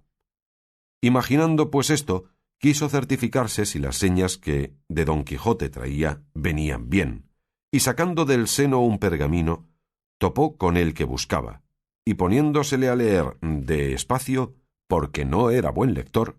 a cada palabra que leía ponía los ojos en don Quijote e iba cotejando las señas del mandamiento con el rostro de don Quijote, y halló que sin duda alguna era el que el mandamiento rezaba. Y apenas se hubo certificado cuando, recogiendo su pergamino, con la mano izquierda tomó el mandamiento y con la derecha asió a don Quijote del cuello fuertemente, que no le dejaba alentar, y a grandes voces decía: «¡Favor a la Santa Hermandad! Y para que se vea que lo pido de veras, leas este mandamiento donde se contiene que se prenda este salteador de caminos». Tomó el mandamiento el cura, y vio cómo era verdad cuanto el cuadrillero decía, y cómo convenían las señas con don Quijote, el cual, viéndose tratar mal de aquel villano malandrín, puesta la cólera en su punto, y crujiéndole los huesos de su cuerpo, como mejor pudo él, asió al cuadrillero con entrambas manos de la garganta, que a no ser socorrido de sus compañeros, allí dejara la vida antes que don Quijote la presa. El ventero, que por fuerza había de favorecer a los de su oficio, acudió luego a dalle favor. La ventera, que vio de nuevo a su marido en pendencias, de nuevo alzó la voz, cuyo tenor le llevaron luego Maritornes y su hija, pidiendo favor al cielo y a los que allí estaban. Sancho dijo, viendo lo que pasaba: «Vive el Señor, que es verdad cuanto mi amo dice de los encantos de este castillo, pues no es posible vivir una hora con quietud en él». Don Fernando despartió al cuadrillero y a don Quijote, y con gusto de entrambos les desenclavijó las manos, que el uno en el collar del sayo del uno y el otro en la garganta del otro bien asidas tenían. Pero no por esto cesaban los cuadrilleros de pedir su preso, y que les ayudasen a dársele atado y entregado a toda su voluntad, porque así convenía al servicio del rey y de la Santa Hermandad, de cuya parte de nuevo les pedían socorro y favor para hacer aquella prisión de aquel robador y salteador de sendas y de carreras. Reíase de oír estas razones don Quijote, y con mucho sosiego dijo: «Venid acá, gente soez y malnacida. Saltear de caminos llamáis al dar libertad a los encadenados, soltar los presos, acorrer a los miserables, alzar a los caídos, remediar a los menesterosos. ¡Ah, gente infame! Digna por vuestro bajo y vil entendimiento que el cielo no os comunique el valor que se encierra en la caballería andante, ni os dé a entender el pecado e ignorancia en que estáis en no reverenciar la sombra, cuanto más la asistencia de cualquier caballero andante. Venid acá, ladrones en cuadrilla, que no cuadrilleros, salteadores de caminos con licencia de la Santa Hermandad, decidme, ¿quién fue el ignorante que firmó mandamiento de prisión contra un tal caballero como yo soy? ¿Quién el que ignoró que son exentos de todo judicial fuero los caballeros andantes y que su ley es su espada, sus fueros sus bríos, sus premáticas su voluntad? ¿Quién fue el mentecato, vuelvo a decir, que no sabe que no hay secutoria de hidalgo con tantas preeminencias ni exenciones como la que adquiere un caballero andante el día en que se arma caballero y se entrega al duro ejercicio de la caballería? ¿Qué caballero andante pagó pecho, alcabala, chapín de la reina, moneda forera, portazgo ni barca? ¿Qué sastre le llevó hechura de vestido que le hiciese? ¿Qué castellano le acogió en su castillo que le hiciese pagar el escote? ¿Qué rey no le asentó a su mesa? ¿Qué doncella no se le aficionó y se le entregó rendida todo su talante y voluntad? Y finalmente, ¿qué caballero andante ha habido, hay, ni habrá en el mundo que no tenga bríos para dar él solo 400 palos a 400 cuadrilleros que se le pongan delante? Capítulo 46. De la notable aventura de los cuadrilleros y la gran ferocidad de nuestro buen caballero Don Quijote. En tanto que Don Quijote esto decía, estaba persuadiendo el cura a los cuadrilleros como Don Quijote era falto de juicio, como lo veían por sus obras y por sus palabras, y que no tenían para qué llevar aquel negocio adelante, pues aunque le prendiesen y llevasen, luego le habían de dejar por loco. A lo que respondió el del mandamiento, que a él no tocaba juzgar de la locura de Don Quijote, sino hacer lo que por su mayor le era mandado, y que una vez preso, siquiera le soltasen 300. Con todo esto, dijo el cura, por esta vez no le habéis de llevar, ni aun él dejará llevarse, a lo que yo entiendo. En efecto, tanto le supo el cura decir, y tantas locuras supo Don Quijote hacer, que más locos fueran que no él los cuadrilleros, si no conocieran la falta de Don Quijote, y así tuvieron por bien de apaciguarse y aun de ser medianeros de hacer las paces entre el barbero y Sancho Panza, que todavía asistían con gran rencor a su pendencia. Finalmente ellos, como miembros de justicia, medieron la causa y fueron árbitros de ella, de tal modo que ambas partes quedaron, si no del todo contentas, a lo menos en algo satisfechas, porque se trocaron las albardas, y no las cinchas y jáquimas. Y en lo que tocaba a lo del yelmo de Mambrino, el cura, a socapa y sin que Don Quijote lo entendiese, le dio por la bacía 8 reales, y el barbero le hizo una cédula del recibo y de no llamarse a engaño por entonces ni por siempre jamás amén. Sosegadas pues estas dos pendencias, que eran las más principales y de más tomo, restaba que los criados de don Luis se contentasen de volver los 3 y que el uno quedase para acompañarle donde don Fernando le quería llevar. Y como ya la buena suerte y mejor fortuna había comenzado a romper lanzas y a facilitar dificultades en favor de los amantes de la venta y de los valientes de ella, quiso llevarlo al cabo y dar a todo felice suceso, porque los criados se contentaron de cuanto don Luis quería, de que recibió tanto contento doña Clara que ninguno en aquella sazón la mirara al rostro que no conociera el regocijo de su alma. Zoraida, aunque no entendía bien todos los sucesos que había visto, se entristecía y alegraba a bulto, conforme veía y notaba los semblantes a cada uno, especialmente de su español, en quien tenía siempre puestos los ojos y traía colgada el alma. El ventero, a quien no se le pasó por alto la dádiva y recompensa que el cura había hecho al barbero, pidió el escote de Don Quijote con el menoscabo de sus cueros y falta de vino, jurando que no saldría de la venta Rocinante, ni el jumento de Sancho, sin que se le pagase primero hasta el último ardite. Todo lo apaciguó el cura y lo pagó don Fernando, puesto que el oidor, de muy buena voluntad, había también ofrecido la paga, y de tal manera quedaron todos en paz y sosiego, que ya no parecía la venta la discordia del campo de Agramante, como don Quijote había dicho, sino la misma paz y quietud del tiempo de Octaviano. De todo lo cual, fue común opinión que se debían dar las gracias a la buena intención y mucha elocuencia del señor cura y a la incomparable liberalidad de don Fernando. Viéndose pues don Quijote libre y desembarazado de tantas pendencias, así de su escudero como suyas,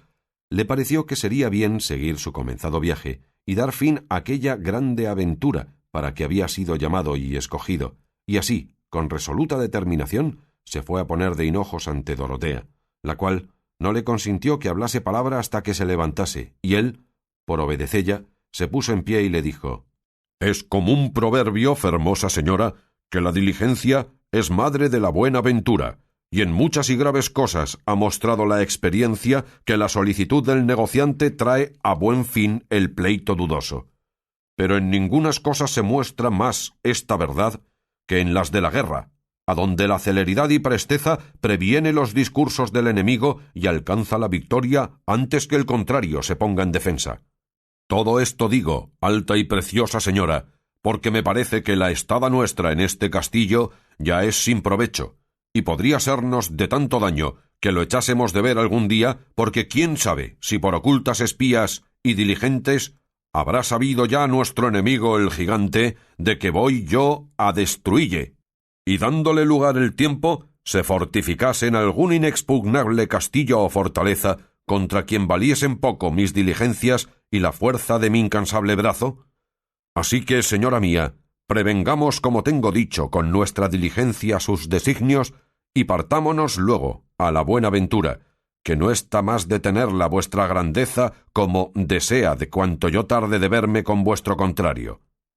Calló y no dijo más don Quijote, y esperó con mucho sosiego la respuesta de la fermosa infanta, la cual, con ademán señoril y acomodado al estilo de don Quijote, le respondió de esta manera: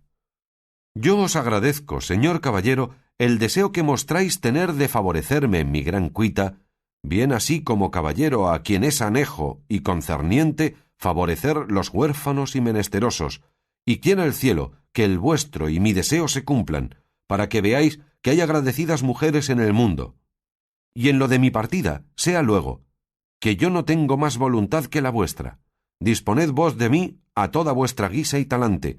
que la que una vez os entregó la defensa de su persona y puso en vuestras manos la restauración de sus señoríos, no ha de querer ir contra lo que vuestra prudencia ordenare». «A la mano de Dios», dijo don Quijote,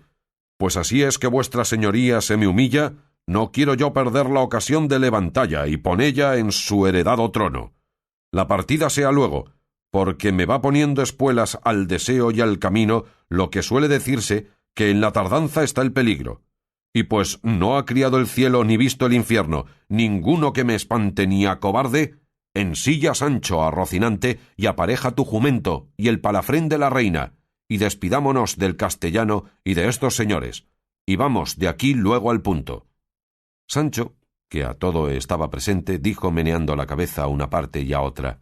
«¡Ay, señor, señor! ¿Y cómo hay más mal en el aldehuela que suena, con perdón sea dicho, de las tocadas honradas? ¿Qué mal puede haber en ninguna aldea ni en todas las ciudades del mundo que pueda sonarse en menoscabo mío, villano?» «Si vuestra merced se enoja», respondió Sancho, «yo callaré y dejaré de decir lo que soy obligado como buen escudero y como debe un buen criado decir a su señor». «Di lo que quisieres», replicó don Quijote, «como tus palabras no se encaminen a ponerme miedo, que si tú le tienes, haces como quien eres, y si yo no le tengo, hago como quien soy». «No es eso, pecador fui yo a Dios», respondió Sancho, «sino que yo tengo por cierto y por averiguado que esta señora que se dice ser reina del gran reino Micomicón no lo es más que mi madre, porque a ser lo que ella dice, no se anduviera hocicando con alguno de los que están en la rueda, a vuelta de cabeza y a cada traspuesta. Paróse colorada con las razones de Sancho Dorotea, porque era verdad que su esposo don Fernando, alguna vez, a hurto de otros ojos, había cogido con los labios parte del premio que merecían sus deseos, lo cual había visto Sancho, y parecídole que aquella desenvoltura más era de dama cortesana que de reina de tan gran reino, y no pudo ni quiso responder palabra a Sancho, sino dejóle proseguir en su plática, y él fue diciendo: «Esto digo, señor, porque si al cabo de haber andado caminos y carreras, y pasado malas noches y peores días, ha de venir a coger el fruto de nuestros trabajos el que se está holgando en esta venta, no hay para qué darme priesa a que ensille a Rocinante, albarde el jumento y aderece el palafrén, pues será mejor que nos estemos quedos y cada puta hile y comamos». Oh, válame Dios, y cuán grande que fue el enojo que recibió don Quijote oyendo las descompuestas palabras de su escudero. Digo que fue tanto, que con voz atropellada y tartamuda lengua, lanzando vivo fuego por los ojos, dijo: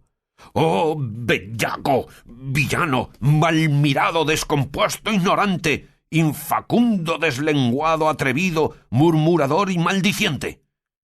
Tales palabras has osado decir en mi presencia y en la de estas ínclitas señoras, y tales deshonestidades y atrevimientos osaste exponer en tu confusa imaginación. Vete de mi presencia, monstruo de naturaleza, depositario de mentiras, almario de embustes, silo de bellaquerías, inventor de maldades, publicador de sandeces, enemigo del decoro que se debe a las reales personas. Vete, no parezcas delante de mí so pena de mi ira». Y diciendo esto, enarcó las cejas, hinchó los carrillos, miró a todas partes y dio con el pie derecho una gran patada en el suelo. Señales todas de la ira que encerraba en sus entrañas, a cuyas palabras y furibundos ademanes quedó Sancho tan encogido y medroso que se holgara que en aquel instante se abriera debajo de sus pies la tierra y le tragara, y no supo qué hacerse sino volver las espaldas y quitarse de la enojada presencia de su señor. Pero la discreta Dorotea, que tan entendido tenía ya el humor de don Quijote, dijo para templarle la ira: «No os despechéis, señor caballero, de la triste figura, de las sandeces que vuestro buen escudero ha dicho, porque quizá no las debe de decir sin ocasión, ni de su buen entendimiento y cristiana conciencia se puede sospechar que levante testimonio a nadie, y así se ha de creer, sin poner en duda ello, que como en este castillo, según vos, señor caballero, decís, todas las cosas van y suceden por modo de encantamento, podría ser, digo, que Sancho hubiese visto por esta diabólica vía lo que él dice que vio, tan en ofensa de mi honestidad». «Por el omnipotente Dios juro», dijo a esta sazón don Quijote, «que la vuestra grandeza ha dado en el punto, y que alguna mala visión se le puso delante a este pecador de Sancho, que le hizo ver lo que fuera imposible verse de otro modo que por el de encantos no fuera, que sé yo bien de la bondad e inocencia de este desdichado, que no sabe levantar testimonios a nadie». «Así es, y así será», dijo don Fernando, «por lo cual debe vuestra merced, señor don Quijote, perdonalle y reducille al gremio de su gracia, sicut erat in principio, antes que las tales visiones le sacasen de juicio». Don Quijote respondió que él le perdonaba, y el cura fue por Sancho, el cual vino muy humilde, y hincándose de rodillas pidió la mano de su amo, y él se la dio, y después de habérsela dejado besar, le echó la bendición diciendo: «Ahora acabarás de conocer, Sancho, hijo, ser verdad lo que yo otras muchas veces te he dicho, de que todas las cosas de este castillo son hechas por vía de encantamento». «Así lo creo yo», dijo Sancho, «excepto aquello de la manta que realmente sucedió por vía ordinaria». «No lo creas», respondió don Quijote, «que si así fuera, yo te vengara entonces y aun ahora, pero ni entonces ni ahora pude, ni vi en quién tomar venganza de tu agravio». Desearon saber todos qué era aquello de la manta, y el ventero les contó punto por punto la volatería de Sancho Panza, de que no poco se rieron todos, y de que no menos se corriera Sancho si de nuevo no le asegurara su amo que era encantamento, puesto que jamás llegó la sandez de Sancho a tanto que creyese no ser verdad pura y averiguada, sin mezcla de engaño alguno, lo de haber sido manteado por personas de carne y hueso, y no por fantasmas soñadas ni imaginadas, como su señor lo creía y lo afirmaba. 2 días eran ya pasados los que había que toda aquella ilustre compañía estaba en la venta, y pareciéndoles que ya era tiempo de partirse, dieron orden para que, sin ponerse al trabajo de volver Dorotea y don Fernando con don Quijote a su aldea, con la invención de la libertad de la reina Micomicona, pudiesen el cura y el barbero llevársele como deseaban y procurar la cura de su locura en su tierra. Y lo que ordenaron fue que se concertaron con un carretero de bueyes que acaso acertó a pasar por allí, para que lo llevase en esta forma. Hicieron una como jaula de palos enrejados, capaz que pudiese en ella caber holgadamente don Quijote, y luego don Fernando y sus camaradas, con los criados de don Luis y los cuadrilleros, juntamente con el ventero, todos, por orden y parecer del cura, se cubrieron los rostros y se disfrazaron, quien de una manera y quien de otra, de modo que a don Quijote le pareciese ser otra gente de la que en aquel castillo había visto. Hecho esto, con grandísimo silencio, se entraron a donde él estaba durmiendo y descansando de las pasadas refriegas. Llegáronse a él, que libre y seguro de tal acontecimiento dormía, y asiéndole fuertemente, le ataron muy bien las manos y los pies, de modo que cuando él despertó con sobresalto, no pudo menearse ni hacer otra cosa más que admirarse y suspenderse de ver delante de sí tan extraños visajes, y luego dio en la cuenta de lo que su continua y desvariada imaginación le representaba, y se creyó que todas aquellas figuras eran fantasmas de aquel encantado castillo, y que sin duda alguna ya estaba encantado, pues no se podía menear ni defender, todo a punto como había pensado que sucedería el cura, trazador de esta máquina. Sólo Sancho, de todos los presentes, estaba en su mismo juicio y en su misma figura, el cual, aunque le faltaba bien poco para tener la misma enfermedad de su amo, no dejó de conocer quién eran todas aquellas contrahechas figuras, mas no osó descoser su boca hasta ver en qué paraba aquel asalto y prisión de su amo, el cual tampoco hablaba palabra atendiendo a ver el paradero de su desgracia. Que fue que, trayendo allí la jaula, le encerraron dentro y le clavaron los maderos tan fuertemente que no se pudieran romper a 2 tirones. Tomáronle luego en hombros, y al salir del aposento se oyó una voz temerosa, todo cuanto la supo formar el barbero, no el de la albarda, sino el otro, que decía: «¡Oh, caballero de la triste figura! No te dé afincamiento la prisión en que vas, porque así conviene para acabar más presto la aventura en que tu gran esfuerzo te puso, la cual se acabará cuando el furibundo león manchado con la blanca paloma tobosina yoguieren en uno. Ya después de humilladas las altas cervices al blando yugo matrimoniesco, de cuyo inaudito consorcio saldrán a la luz del orbe los bravos cachorros que imitarán las rampantes garras del valeroso padre, y esto será antes que el seguidor de la fugitiva ninfa faga 2 vegadas la visita de las lucientes imágenes con su rápido y natural curso, y tú, oh el más noble y obediente escudero que tuvo espada en cinta, barbas en rostro y olfato en las narices, no te desmaye ni descontente ver llevar así delante de tus ojos mismos a la flor de la caballería andante, que presto, si al plasmador del mundo le place, te verás tan alto y tan sublimado que no te conozcas, y no saldrán defraudadas las promesas que te ha fecho tu buen señor, y asegúrote, de parte de la sabia mentironiana, que tu salario te sea pagado como lo verás por la obra, y sigue las pisadas del valeroso y encantado caballero, que conviene que vayas donde paréis entrambos.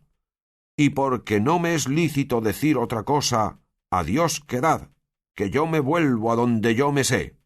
Y al acabar de la profecía, alzó la voz de punto y disminuyóla después con tan tierno acento que aun los sabidores de la burla estuvieron por creer que era verdad lo que oían. Quedó don Quijote consolado con la escuchada profecía, porque luego coligió de todo en todo la significación de ella, y vio que le prometían el verse ayuntados en santo y debido matrimonio con su querida Dulcinea del Toboso, de cuyo felice vientre saldrían los cachorros, que eran sus hijos, para gloria perpetua de la Mancha, y creyendo esto bien y firmemente, alzó la voz, y dando un gran suspiro dijo: «Oh tú, quien quiera que seas, que tanto bien me has pronosticado, ruégote que pidas de mi parte al sabio encantador que mis cosas tiene a cargo, que no me deje perecer en esta prisión donde ahora me llevan hasta ver cumplidas tan alegres e incomparables promesas como son las que aquí se me han hecho,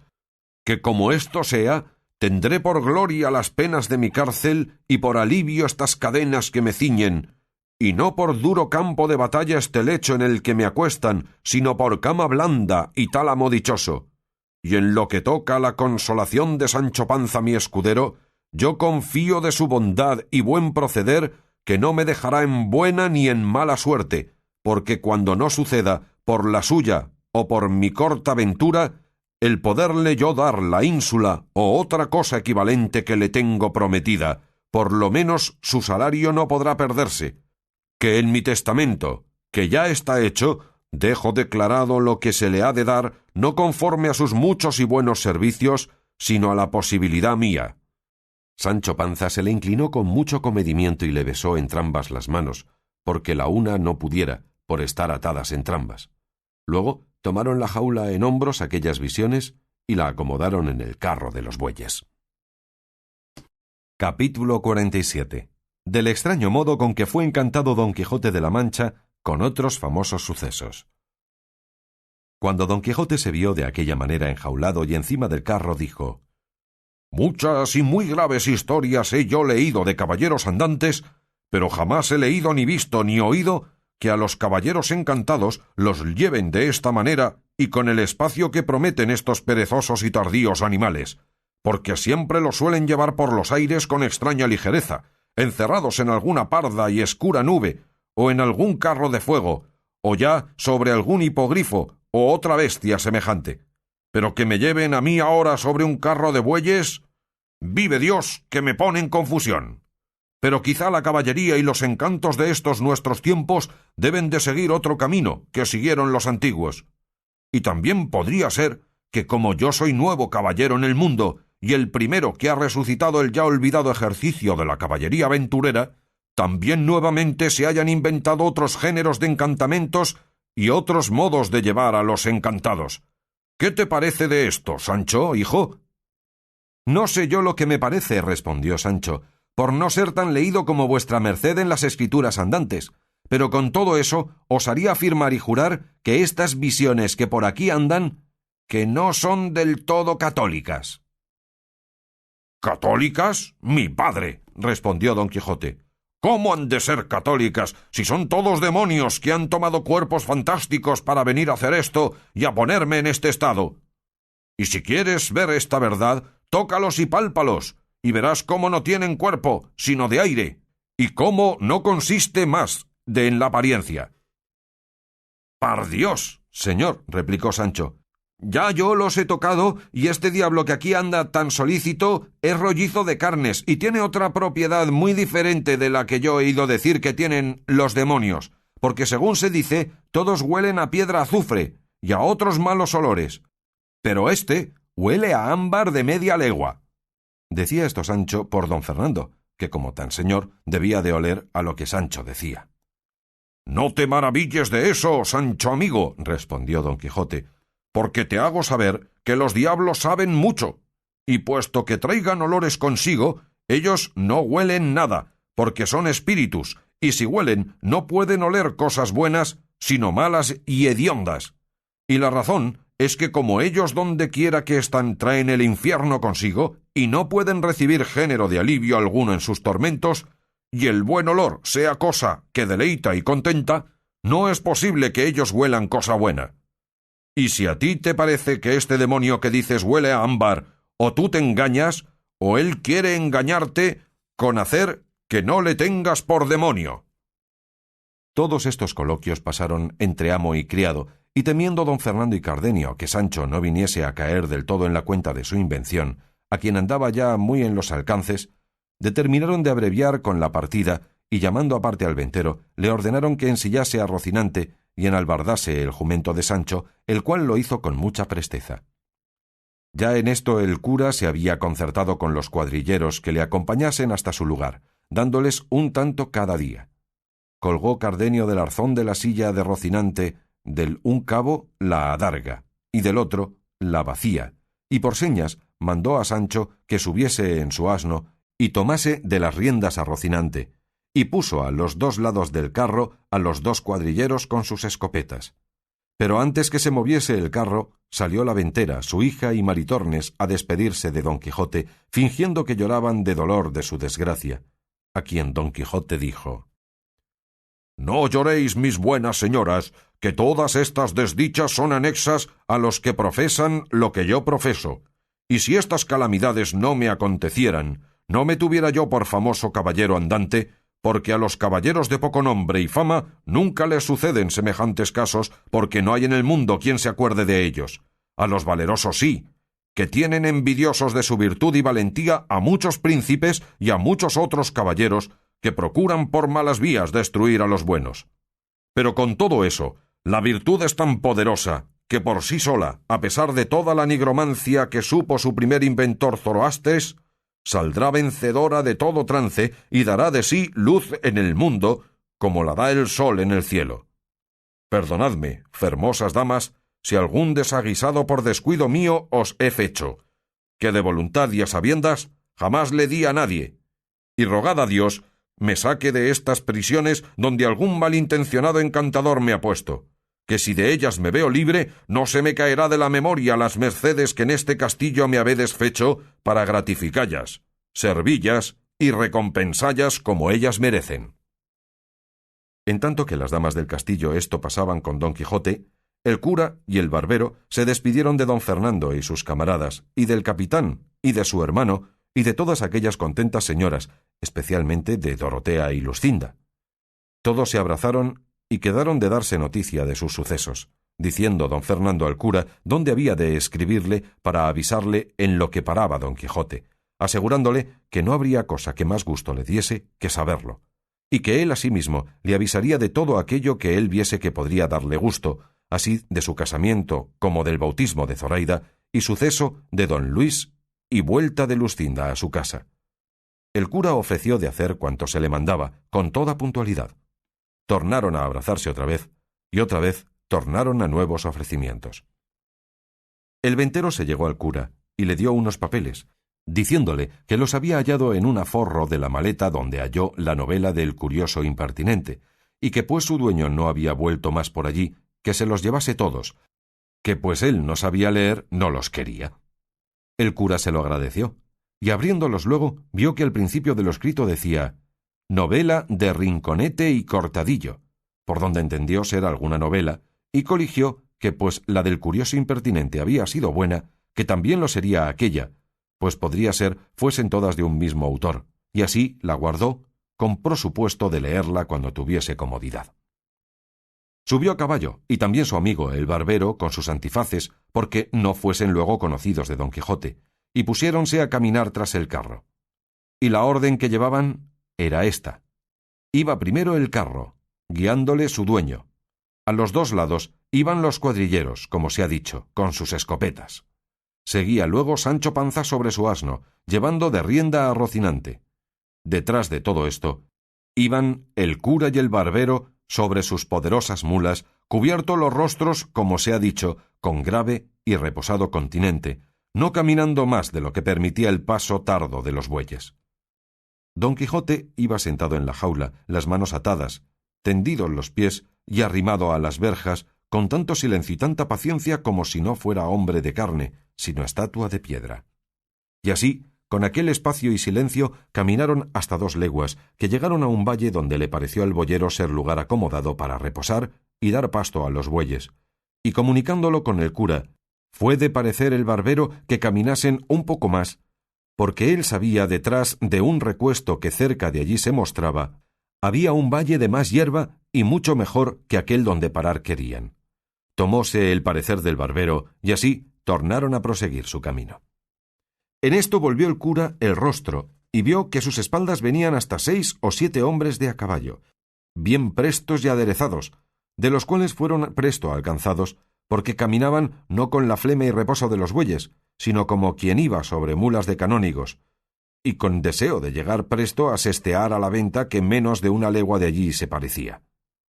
Llegaron los diligentes a los perezosos y saludáronse cortésmente, y uno de los que venían, que en resolución era canónigo de Toledo y señor de los demás que le acompañaban, viendo la concertada procesión del carro, cuadrilleros, Sancho, Rocinante, cura y barbero, y más a don Quijote enjaulado y aprisionado, no pudo dejar de preguntar qué significaba llevar aquel hombre de aquella manera, aunque ya se había dado a entender, viendo las insignias de los cuadrilleros, que debía de ser algún facinoroso salteador o otro delincuente cuyo castigo tocase a la Santa Hermandad. Uno de los cuadrilleros a quien fue hecha la pregunta respondió así: «Señor, lo que significa ir este caballero de esta manera, dígalo él, porque nosotros no lo sabemos». Oyó don Quijote la plática y dijo: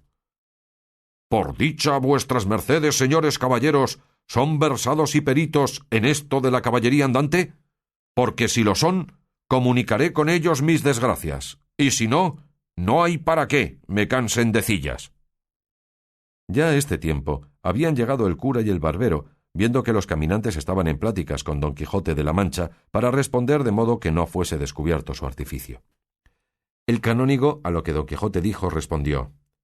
«En verdad, hermano, que sé más de libros de caballerías que de las súmulas de Villalpando, así que, si no está más que en esto, seguramente podéis comunicar conmigo lo que quisiéredes». «A la mano de Dios», replicó don Quijote. «Pues así es, quiero, señor caballero, que sepades que yo voy encantado en esta jaula por envidia y fraude de malos encantadores, que la virtud más es perseguida de los malos que amada de los buenos. Caballero andante soy, y no de aquellos de cuyos nombres jamás la fama se acordó para eternizarlos en su memoria, sino de aquellos que a despecho y pesar de la misma envidia y de cuantos magos crió Persia, brahmanes la India, ginosofistas la Etiopía, ha de poner su nombre en el templo de la inmortalidad para que sirva de ejemplo y dechado en los venideros siglos, donde los caballeros andantes vean los pasos que han de seguir si quisieren llegar a la cumbre y alteza honrosa de las armas». «Dice verdad el señor don Quijote de la Mancha», dijo a esta sazón el cura, «que él va encantado en esta carreta no por sus culpas y pecados, sino por la mala intención de aquellos a quien la virtud enfada y la valentía enoja. Este es, señor, el caballero de la triste figura, si ya le oístes nombrar en algún tiempo, cuyas valerosas hazañas y grandes hechos serán escritas en bronces duros y en eternos mármoles, por más que se canse la envidia en escurecerlos y la malicia en ocultarlos». Cuando el canónigo oyó hablar al preso y al libre en semejante estilo, estuvo por hacerse la cruz de admirado y no podía saber lo que le había acontecido, y en la misma admiración cayeron todos los que con él venían. En esto Sancho Panza, que se había acercado a oír la plática, para adobarlo todo, dijo: «Ahora, señores, quiéranme bien o quiéranme mal por lo que dijere, el caso de ello es que así va encantado mi señor don Quijote como mi madre. Él tiene su entero juicio, él come y bebe y hace sus necesidades como los demás hombres y como las hacía ayer, antes que le enjaulasen. Siendo esto así, ¿cómo quieren hacerme a mí entender que va encantado? Pues yo he oído decir a muchas personas que los encantados ni comen, ni duermen, ni hablan, y mi amo, si no le van a la mano, hablará más que 30 procuradores». Y volviéndose a mirar al cura, prosiguió diciendo: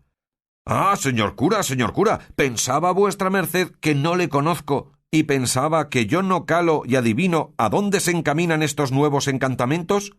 Pues sepa que le conozco, por más que se encubra el rostro, y sepa que le entiendo, por más que disimule sus embustes. En fin, donde reina la envidia no puede vivir la virtud, ni a donde hay escaseza la liberalidad. Mal haya el diablo, que si por su reverencia no fuera, esta fuera ya la hora que mi señor estuviera casado con la infanta Micomicona y yo fuera conde, por lo menos, pues no se podía esperar otra cosa, así de la bondad de mi señor, el de la triste figura, como de la grandeza de mis servicios. Pero ya veo que es verdad lo que se dice por ahí, que la rueda de la fortuna anda más lista que una rueda de molino, y que los que ayer estaban en pinganitos, hoy están por el suelo. De mis hijos y de mi mujer me pesa, pues cuando podían y debían esperar ver entrar a su padre por sus puertas hecho gobernador o visorrey de alguna ínsula o reino, le verán entrar hecho mozo de caballos. Todo esto que he dicho, señor cura, no es más de por encarecer a su paternidad haga conciencia del mal tratamiento que a mi señor se le hace, y mire bien, no le pida a Dios en otra vida esta prisión de mi amo y se le haga cargo de todos aquellos socorros y bienes que mi señor Don Quijote deja de hacer en este tiempo que está preso. —Adóbame esos candiles —dijo en este punto el barbero—. ¿También vos, Sancho, sois de la cofradía de vuestro amo? Vive el señor, que voy viendo que le habéis de tener compañía en la jaula y que habéis de quedar tan encantado como él, por lo que os toca de su humor y de su caballería. En mal punto os empreñastes de sus promesas y en mal hora se os entró en los cascos la ínsula que tanto deseáis. —Yo no estoy preñado de nadie —respondió Sancho—, ni soy hombre que me dejaría empreñar del rey que fuese. Y aunque pobre, soy cristiano viejo y no debo nada a nadie. Y si ínsulas deseo, otros desean otras cosas peores, y cada uno es hijo de sus obras. Y debajo de ser hombre puedo venir a ser papa, cuanto más gobernador de una ínsula, y más pudiendo ganar tantas mi señor que le falte a quien dallas. Vuestra merced mire cómo habla, señor barbero, que no es todo hacer barbas y luego ya de Pedro a Pedro. Dígolo porque todos nos conocemos, y a mí no se me ha de echar dado falso.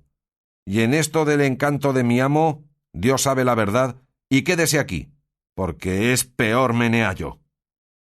No quiso responder el barbero a Sancho, porque no descubriese con sus simplicidades lo que él y el cura tanto procuraban encubrir, y por este mismo temor había el cura dicho al canónigo que caminasen un poco delante, que él le diría el misterio del enjaulado con otras cosas que le diesen gusto. Hízolo así el canónigo, y adelantándose con sus criados y con él, estuvo atento a todo aquello que decirle quiso de la condición, vida, locura y costumbres de Don Quijote, contándole brevemente el principio y causa de su desvarío y todo el progreso de sus sucesos hasta haberlo puesto en aquella jaula, y el designio que llevaban de llevarle a su tierra para ver si por algún medio hallaban remedio a su locura. Admiráronse de nuevo los criados y el canónigo de oír la peregrina historia de Don Quijote, y en acabándola de oír dijo: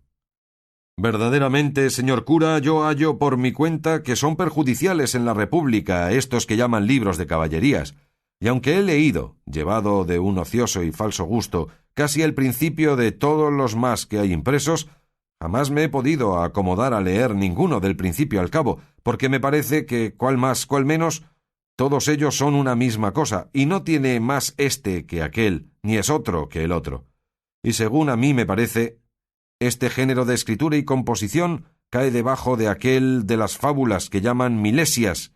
que son cuentos disparatados que atienden solamente a deleitar y no a enseñar, al contrario de lo que hacen las fábulas apólogas, que deleitan y enseñan juntamente. Y puesto que el principal intento de semejantes libros sea el deleitar, no sé yo cómo puedan conseguirle yendo llenos de tantos y tan desaforados disparates.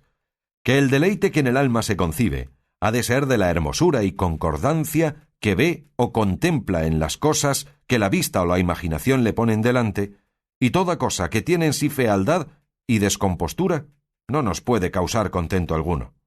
Pues, ¿qué hermosura puede haber, o qué proporción de partes con el todo y del todo con las partes, en un libro o fábula donde un mozo de 16 años da una cuchillada a un gigante como una torre y le divide en dos mitades como si fuera de alfeñique, y que cuando nos quieren pintar una batalla, después de haber dicho que hay de la parte de los enemigos 1.000.000 de competientes, como sea contra ellos el señor del libro, forzosamente, mal que nos pese, habemos de entender que el tal caballero alcanzó la victoria por solo el valor de su fuerte brazo?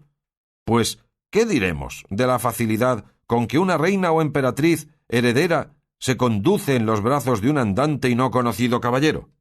¿Qué ingenio, si no es del todo bárbaro e inculto, podrá contentarse leyendo que una gran torre llena de caballeros va por la mar adelante, como nave con próspero viento, y hoy anochece en Lombardía, y mañana amanezca en tierras del preste Juan de las Indias, o en otras que ni describió Ptolomeo ni las vio Marco Polo? Y si a esto se me respondiese que los que tales libros componen los escriben como cosas de mentira, y que así no están obligados a mirar en delicadezas ni verdades, responderles hía yo que tanto la mentira es mejor cuanto más parece verdadera, y tanto más agrada cuanto tiene más de lo dudoso y posible. Hanse de casar las fábulas mentirosas con el entendimiento de los que las leyeren, escribiéndose de suerte que facilitando los imposibles, allanando las grandezas, suspendiendo los ánimos, admiren, suspendan, alborocen y entretengan, de modo que anden a un mismo paso la admiración y la alegría juntas. Y todas estas cosas no podrá hacer el que huyere de la verisimilitud y de la imitación, en quien consiste la perfección de lo que se escribe. No he visto ningún libro de caballerías que haga un cuerpo de fábula entero con todos sus miembros, de manera que el medio corresponda al principio, y el fin al principio y al medio, sino que los componen con tantos miembros que más parece que llevan intención a formar una quimera o un monstruo que hacer una figura proporcionada. Fuera de esto, son en el estilo duros, en las hazañas increíbles, en los amores lascivos, en las cortesías malmirados, largos en las batallas, necios en las razones, disparatados en los viajes y, finalmente, ajenos de todo discreto artificio, y por esto dignos de ser desterrados de la República cristiana como agente inútil. El cura le estuvo escuchando con grande atención, y parecióle hombre de buen entendimiento, y que tenía razón en cuanto decía, y así le dijo que por ser él de su misma opinión y tener ojeriza a los libros de caballerías, había quemado todos los de Don Quijote, que eran muchos, y contóle el escrutinio que de ellos había hecho, y los que había condenado al fuego y dejado con vida, de que no poco se rió el canónigo, y dijo que con todo cuanto mal había dicho de tales libros, hallaba en ellos una cosa buena, que era el sujeto que ofrecían para que un buen entendimiento pudiese mostrarse en ellos, porque daban largo y espacioso campo por donde sin empacho alguno pudiese correr la pluma, describiendo naufragios, tormentas, reencuentros y batallas, pintando un capitán valeroso con todas las partes que para ser tal se requieren, mostrándose prudente previniendo las astucias de sus enemigos, y elocuente orador persuadiendo o disuadiendo a sus soldados, maduro en el consejo, presto en lo determinado, tan valiente en el esperar como en el acometer, pintando ora un lamentable y trágico suceso, ahora un alegre y no pensado acontecimiento, allí una hermosísima dama honesta, discreta y recatada, aquí un caballero cristiano valiente y comedido, acullá un desaforado bárbaro fanfarrón, acá un príncipe cortés valeroso y bien mirado, representando bondad y lealtad de vasallos, grandezas y mercedes de señores. Ya puede mostrarse astrólogo, ya cosmógrafo excelente, ya músico, ya inteligente en las materias de Estado, y tal vez le vendrá ocasión de mostrarse nigromante si quisiere. Puede mostrar las astucias de Ulises, la piedad de Eneas, la valentía de Aquiles, las desgracias de Héctor, las traiciones de Sinón, la amistad de Eurialio, la liberalidad de Alejandro, el valor de César, la clemencia y verdad de Trajano, la fidelidad de Zópiro, la prudencia de Catón y, finalmente, todas aquellas acciones que pueden hacer perfecto un valor ilustre, ahora poniéndolas en uno solo, ahora dividiéndolas en muchos. Y siendo esto hecho con apacibilidad de estilo y con ingeniosa invención, que tire lo más que fuere posible a la verdad, sin duda compondrá una tela de varios y hermosos lizos tejida, que después de acabada tal perfección y hermosura muestre que consiga el fin mejor que se pretende en los escritos, que es enseñar y deleitar juntamente, como ya tengo dicho, porque la escritura desatada de estos libros da lugar a que el autor pueda mostrarse épico, lírico, trágico, cómico, con todas aquellas partes que encierran en sí las dulcísimas y agradables ciencias de la poesía y de la oratoria, que la épica también puede escribirse en prosa como en verso.